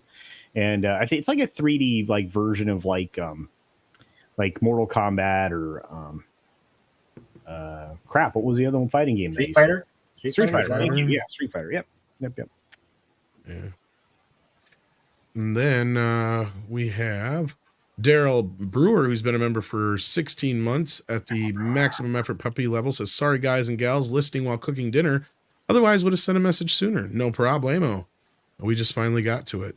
Yeah. So, Yep. that's Hey, no big deal. Valiant, did you actually have breaking nudes? I haven't caught most of the show. I don't know what you've covered already. Right about the time you guys started, YouTube finally Mikey got the got video turgid. loaded for the last one I did. So Well, Black Panther, Wakanda Forever. Yeah, that film. I you know, it's funny because you and Odin were both talking about that today. Odin in his live stream, you in your video. I'm one of those people that still think that if that thing does $800 million, they should pray and be thankful. Yeah. Yes. At this point, no. Look, the breaking news, I guess Mike was talking about. I put out a video at little after 6 o'clock or thereabout. It was one of those, God, I'm putting this video out at 6 o'clock. This is going to get some shitty views. Nope, I was wrong. It just broke through 7,000. Yeah. So, yeah, well, it dropped off 73 frickin' % on the Monday. Yeah, on the Monday. Yeah. This thing hit a brick wall like grandma driving a fucking Ferrari at 90 miles an hour, blind in the rain. On the Indy 500 track. I mean, my God, that is terrible. Well, to be fair, it's a Monday with no holiday or anything like that. But well, but no, I mean, that's what I did in the video. It's like I thought Doctor Strange in the Multiverse of Madness's non-holiday first Monday drop of 65% was ugly. It was rough. Yeah. Oh shit, I was wrong. Thor Love and Thunder's non-holiday Monday, granted it was in the summer, had a drop-off of 63% was bad. This is bad. This is just straight bad. And, it you is sound like what an it is. SJW now. Yeah, well, that's... Straight's bad. It's straight so bad. No, but I'm like, this is something to be... I mean, Disney... Look, I promise you, Disney is looking at this, Marvel's looking at this, and they are very, very concerned. And they should be very concerned. I mean, and I did, in the video, I went back and I did a very, very fair, honest comparison to 2018's Black Panther. Yeah. Its first had a Monday... holiday going for it on its Monday. It did. It had MLK Day. And it was also during, the month. So, yeah. Well, no, that's what I'm saying, is that Black the History first Black Month, Panther had Martin Luther King Day. But when you look at the totality of the weekend, it's really bad. Like, Wakanda Forever beat Black Panther by $9 million on the first Friday. Black Panther 2018, $75 million. Wakanda Forever about $84 million, thereabout, or in that range, about a $9 million difference. The Saturday, however, and the Sunday, however, that was where the big differences came in. Yep. Black Panther, $66 million. Wakanda Forever, $56 million. Sunday, Black Panther, $60 million. Wakanda Forever, $40 million. The Monday, $40 million on MLK Day for Black Panther with a very good, I think 30 some odd, 40% drop off, which you would expect. I was expecting Wakanda Forever's box office for Monday to be somewhere in the very high teens, like 18, 19 from the drop off for the weekend. I know it really should have been. By comparison to previous metrics, it came in at 11. I'm like, oh God, this is bad. I mean, if it had come back at 15, 16 million, I think that would have been good. But coming back at 11? Eesh. Yay. I mean, I really thought the Monday, with all the energy the thing had over the weekend, and this was before the estimates turned into dailies, right? Because on Sunday morning, we get an estimate for the weekend. Right. We don't get, until Monday morning, we don't get the actual Saturday. We don't get the actual Sunday. That came in yesterday. And then today we got the actual Monday, and it's like, dude, this thing frickin' walled. Yeah. Gosh, Valiant, I have a question. I hope no one did anything online that would hurt ticket sales or the reputation of this film after they might have seen it last Thursday. Oof. Didn't they do a video like that though for the first movie? There's someone who did something similar. Let's think about this. What's the average price of a ticket right now in the U.S. for a single individual? Multiply that by what? What are we at the view count now? 100,000. Oh, I can answer that question. I know exactly what the average ticket price was. What's the average ticket price? The average ticket price this weekend for Black Panther 2: Wakanda Forever at 12.7 million ticket sales was $14.20.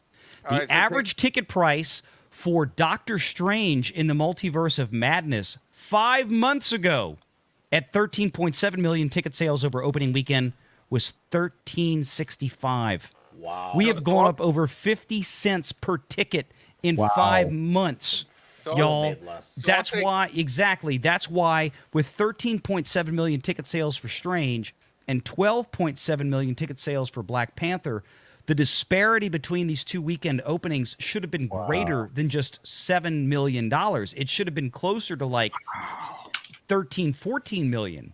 That is because of the inflation that we've had just in 6 months. Where was average ticket sales in 2018? The average PLF ticket sale for Black Panther in 2018 was about $13. Okay. You know what also doesn't help too? The novelty's worn off. They couldn't say, I said the first PLF. this, the first that, the first this. Yeah, those like, are the yeah. so that's what the premium format. Premium large format PLF tickets, because I remember because I still have tickets from 2018 that I saved. Okay, at my theater where I am in pretty much average living expense suburban America, the average ticket back then for PLF was about $13 in my same theater. My same theater now, I pulled it $17.67 for the PLF this weekend for Wakanda Forever. It's up over $4 from 2018. So yes, so that the audience has shrunk considerably. That's amazing. So do you think Disney actually recognizes? Of course they do. Oh yes. Do you think that they're worried about that? Yes. Of course they are. Because their toys are still sitting on the shelves. Shit. You should have seen. I was on Loki's stream this morning, and I hadn't showed anybody this yet, but I had about 20 pictures I took at Target this weekend, including the Black Panther end cap that I took from 2 weeks ago. Virtually none of the toys had moved. Man. And They're waiting for the rush, Valiant. No, you have to do that. You have to get a piece of green or blue drywall tape, put it on the second box behind this shelf box, and see if that's still there a week later. Oh, script, I'll do you one better. I actually did something like that. 2 weeks ago, when I was in Target, one of the let's call it like the higher end toys. Like, think about like the Star Wars Black Edition, Black like series, the high end series. Yeah. So like they had one of these for the Wakanda Forever characters. But it wasn't made by Hasbro or any of the main lines. I forget the name. It was like an independent company, but they were about $40 a pop.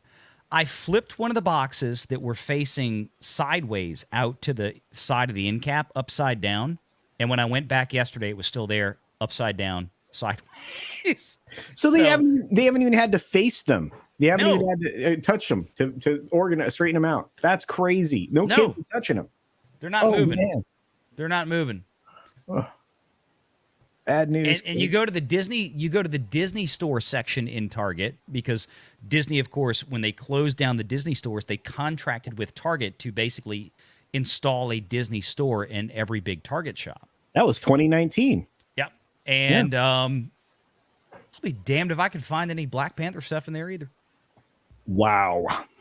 It's probably why they pushed out Disney the Spider-Verse Princess. shit already. Yeah, Disney Princess, classic Star Wars, and I mean not new Disney Star Wars, classic Star Wars overwhelmingly. The next thing behind that was Grogu and Mandoverse, and nothing from the sequel trilogy, absolutely nothing. And then like classic Toy Story. I got tons of pictures. It's like Disney knows I'm not and kidding, Hasbro knows Valiant. what's selling. I was at Walmart the other day. They've already got Spider-Verse 2 toys out. That movie don't come out for 6.5 months. Right, because it's Spider something. June. Yeah. June. So they want to sell it for Christmas. Sounds good. That means their other shit ain't selling probably. And that's the one thing that Disney still gets a pretty good chunk of is even though they did sign, I think, some back of actually for Spider-Verse, I don't know if that counts. They might get the whole kit and caboodle for Spider-Verse, Disney might. You'd have to go. Here's the problem. I know they have to share revenue for Toby or Tom Holland stuff, but I don't know about Spider-Verse stuff. That's a good question. And the problem is, of course, Script knows this very well, is that the intimate details of those types of contracts are kept well hidden. No, but here's what we know is that Sony forfeited the action figure rights back when it was, about 2017-ish? Whenever they did the 16. original Toby contract. Yeah. Well, yeah, because they had the toy rights, but then or not Toby. to excuse me, extend Tom Holland. to extend the rights because they were about to lapse. They gave Marvel the toy rights back. And then because they ended up buying themselves an extra year or two, so that's where they got to Amazing Spider-Man. And then because maybe it was 2014, and then because didn't Amazing Spider-Man come out in? Yeah, I'm trying to remember now. I think it was up in 2012, and then Amazing Spider-Man came out in 2014, right? So I think they bought themselves 2 years, because then at that point they didn't get any of the toy money from any of those. But then when they made the Disney deal, they originally, I think it was 10% from what we had heard, and now we have no idea. It could be a 50-50 for all we know. But I don't ever remember Spider-Verse coming up, so Marvel could potentially be getting all the toy money from the Spider-Verse stuff. That might be why they pushed it out already. That really depends on their manufacturing partners, like Hasbro and many others. They're the ones that are stroking the checks to make these toys. I mean, Disney obviously, I mean, they get a fee for licensing these out. But even with Spider-Man, I mean, Pro and I reported on this. He had his sources that contacted him that Park Place vetted. I personally have vetted. I can verify that these are legit people that are definitely in the know. Disney's licensing fees from this merchandising for Marvel has dropped about 30% in the last couple of years, just because of the crapness of Phase 4. Yeah. I don't think that would surprise anybody. Yeah.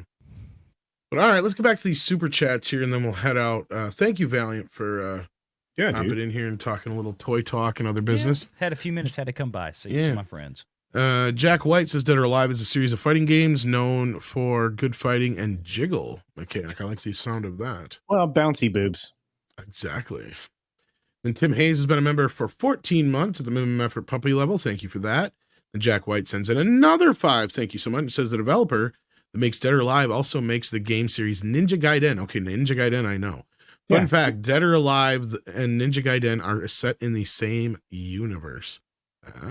Yeah, I think that's Team Ninja. I think I'm right there. Ninja Vanish. Mecha J says, wanted to bring it up. Apparently, a new Transformers TV series just introduced its first non-binary robot. They're really living up to the name now. Oh, for God's sake. Wouldn't they be... Wait a minute. Don't they run on binary code? I see what you did there, Tom. Tom. You did a funny face. I mean... Well, kinda now hard to they be have to sit on the non-binary. open.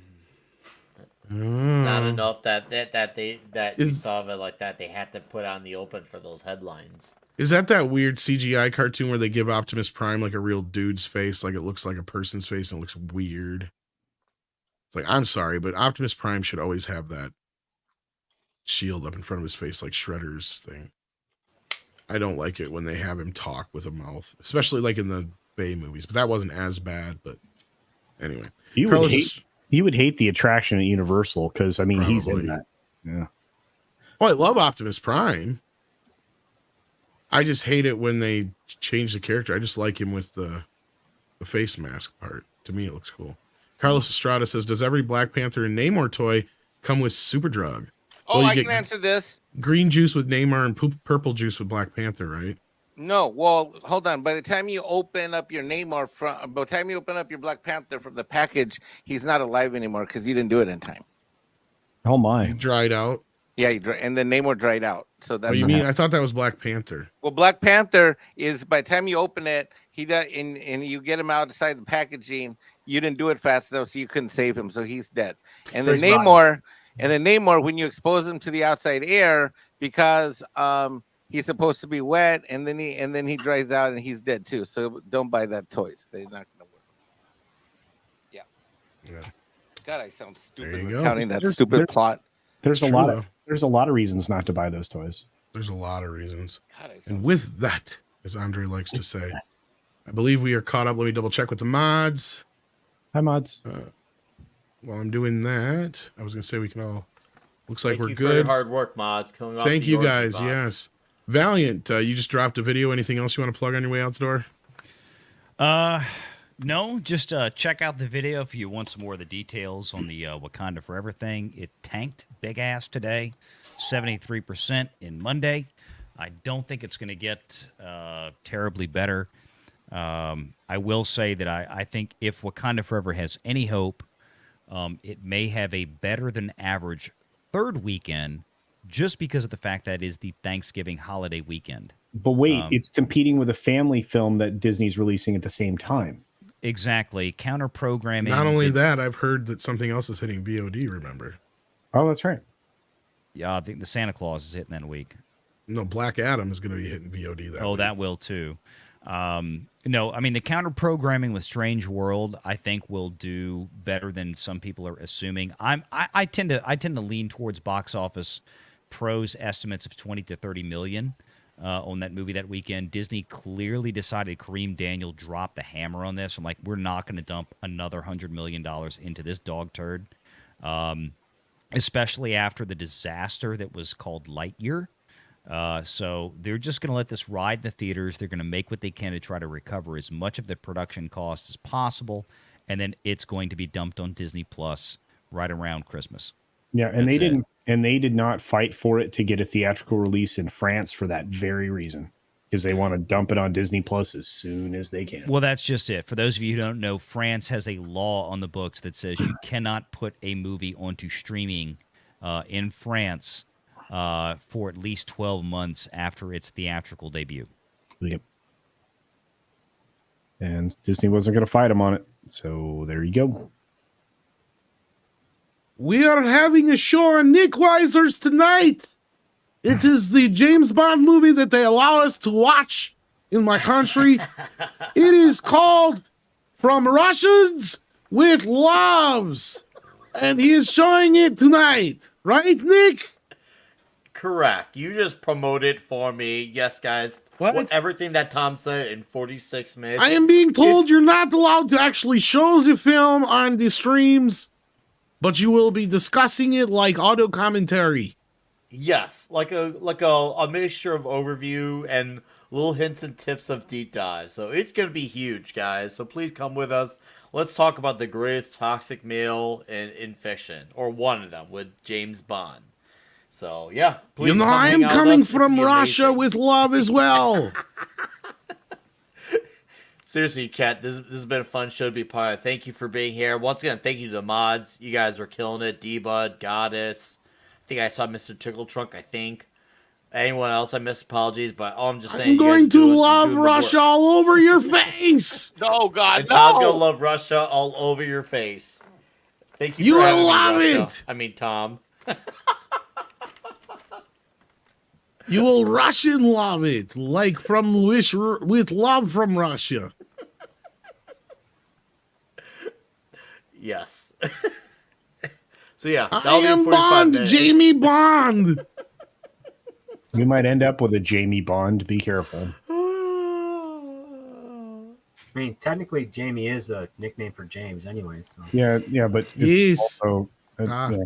I had a cousin Jamie, and it was not a dude. So Does Jamie got a gun? yeah, Or was that Jamie? I forget. doesn't matter. Just duck. You know, it's very exciting over here. We are just getting the album Aerosmith Pump. It's a few years behind, I know, but we're still getting it. It's good. Well, it's enjoyable. Tell me what it takes to let you go. Yeah, It's a good song. something's very wrong with you. There's a lot really wrong. There with them. goes my old girlfriend. Another diamond ring. Don't you know song? No song? It's good. It's good. And Big ladies hit and here. gentlemen, mental health is such an important issue in our country. Subscribe health to will drive Netflix. you You get drive Netflix you mad. songs. All right. Culture, what you got going on? We got 6 in the chat, A6. Hi, 6C. I did a video today my own self talking about the fact that Hollywood is always lying to you. So it'll be fun. I'm sure you'll enjoy it. You're kidding. No. 6 minute daily during the weekdays is always a lot of fun. You'll find me on a lot of these people's channels, not VRs, but you'll find me on a lot of other people's channels that are here on the stream. Oh, Jesus. VR is just one of the coolest dudes ever. You just I pulled a love Mad him. Mardigan right there. I just Mardigan the shit out of him. Yeah, I can't say enough great things about Valiant Renegade and the stuff that he and WDW Pro are doing now. You guys are crushing it, and I love it so much. Check out Nick's stream tonight. It's always worth a hoot and a half. Plus, you couldn't pick a better movie to watch with these guys or to talk about with these guys. And of course, Script Doctor needs to make some content again in a way that it can be consumable, because he makes the best content. He just doesn't make enough of it. And scarcity has value. Right? But also, I'm pretty and then Mexican Iron Man is probably my favorite YouTuber of all time. I see what you did there. Just his pure passion for his channel and the stuff that he puts together. It's amazing. And then of course, my hetero life mate Tom, who you almost can't go to a stream and Tom and I aren't on it at this point in time. It's true. Loving you has got to be like the devils in the blue sea. Yeah, Aerosmith Pump. It's good album. I thought it was the Devils in the CCP. And the devils, is that what it is? Yeah. Those devils. Take me to the other side of the Iron Curtain. Oh, God. Script, do you have anything going on? Because we're never going to get out of here otherwise. Jack White says another fun fact: you can play as the main character of Ninja Gaiden in Dead or Alive, and one of the female characters from Dead or Alive shows up in Ninja Gaiden. That's some Easter eggs from Jack White. Thank you so much, Jack. Thank you for sponsoring this episode of MEAD. We're coming up on Christmas, not Easter, bro. Coming up on Thanksgiving, not Christmas, bro. What the fuck's that got to do with Easter eggs? I'm confused. Well, no, I mean, we're coming up on Christmas too, Script. I mean, it's just. Yeah, but Thanksgiving first. Man. Are you Jewish? Turkey. Hanukkah comes earlier this year. Yeah. Put on your yarmulke. Have Here a happy comes- Hanukkah. Well, I'm going to go eat and take Bambino for a walk while Well, you guys sing anyway, the rest Script of it. Doctor, you got anything else coming out? Just follow me on Twitter, see where I'll be, and I'm actually really going to run to the washroom pee because Oh, good for you. All right, well, you do you that. gotta maintain that prostate and the urinary tract. Follow the yellow brick road. Did it. Now, Mikey is trying to get out of here because he wants to avoid this, but he is now one of the most famous YouTubers on this channel. Truly. He has a video that has broke over 100,000 views. Well, I'll with the flip second proud. rant on the live show, it's actually 140,000. See, he's counting. Mm-hmm. You are officially. No, I'm not. I'm a contributor and a guest. No more. I just want to congratulate Mike on becoming one of the most successful YouTubers I know. Yeah. I mean, I don't think I have a video that went over 100,000 views. No, he doesn't. I looked. Oh, Wow, that God, was a people big tagging thing me to on say. Twitter. I guess Trump's making his announcement. Oh, geez. He's chatting Yeah, right I've been now. seeing it all over. Is it huge? He It's should huge. say he hasn't said huge yet, Huge. but he has drank his water with one hand. I was gonna say, So- you guys don't get all upset if he just says, "I'm actually not gonna run." Trump TV. I'm actually just, everybody go vote for Ron DeSantis. That's not going to happen. And with that, check out Mexican Iron Man's channel. Anything else, Mikey, we should check into? Come back, see us all on MEAD Thursday night. We have the live show tomorrow, as per usual, 12 noon Eastern Standard Time on Midnight's Edge. Tomorrow night, I'll be on Doomcock Show for about an hour and change because, Tom, guess who's coming to town? Mommy Iron Man. Mamacita? Wow. I picked her up at the airport, and I'm going to do everything I can to see if I can drag her on and say hi on one of these live streams in the next week. That would be cool. She's so sweet. Yeah, she loves Oh, you guys. 6. She listens to you guys, me on the show with all you guys all the time, so she's going to love it. Aw. Wait, is the push like monkeypox? I'm not understanding No, this. Is this the push like, what I don't have to do to go to the bathroom? The other. No, it's this fake Oh. news story that I was involved in a relationship with someone who's married, and I got thrown out a window, which is it's a lie. Whoa. It's fake news. Don't believe it. I heard that rumor. No, All right, it's six fake news. six is here and says it's so good to see Mexican Iron Man back on the show after recovering from the push. There's another person confirming the story that we've all heard. Was that a second? Now he's been pushed out the window. Yeah, No, was it a second or third story window? I thought you jumped. No, I didn't jump out. There was no He window. was pushed. We had a video this morning. He got pushed out the window by Loki from the top of Tony Stark's building. Six is right. She heard it on Loki's show. It's got to be true. Damn right. Oh, God. Loki knows not a Mike just as well YouTuber. as anybody. I'm not a YouTuber, and I did not get thrown out a window. Oh, and here we go with this bullshit again. Oh my God. Well, that does not help your argument with starting it with I'm not a YouTuber and I did not. Yeah, from there on out, anything you say is unreliable because we all know you're lying already. I mean, look, Mike. Let's go through this again. Okay, so how many shows are you on a week? Last week, pleading none. with And that's the show, folks. Silence. All right. He's Thanks for pleading being with here. this. Last week, none. That is not the question. And Last you know week, it. none. All right. All right. Thanks for coming, everybody. What a dick. Love you. I don't believe you. Yeah, thanks for coming. Goddess of Whim says, wait, what really happened to Mikey? Well, Mikey, that's up to you if you want to tell the story about how you jumped out of a window because you got caught. No, I Loving up on somebody's wife. The first 10 minutes of Twins. I worked my shoulder off.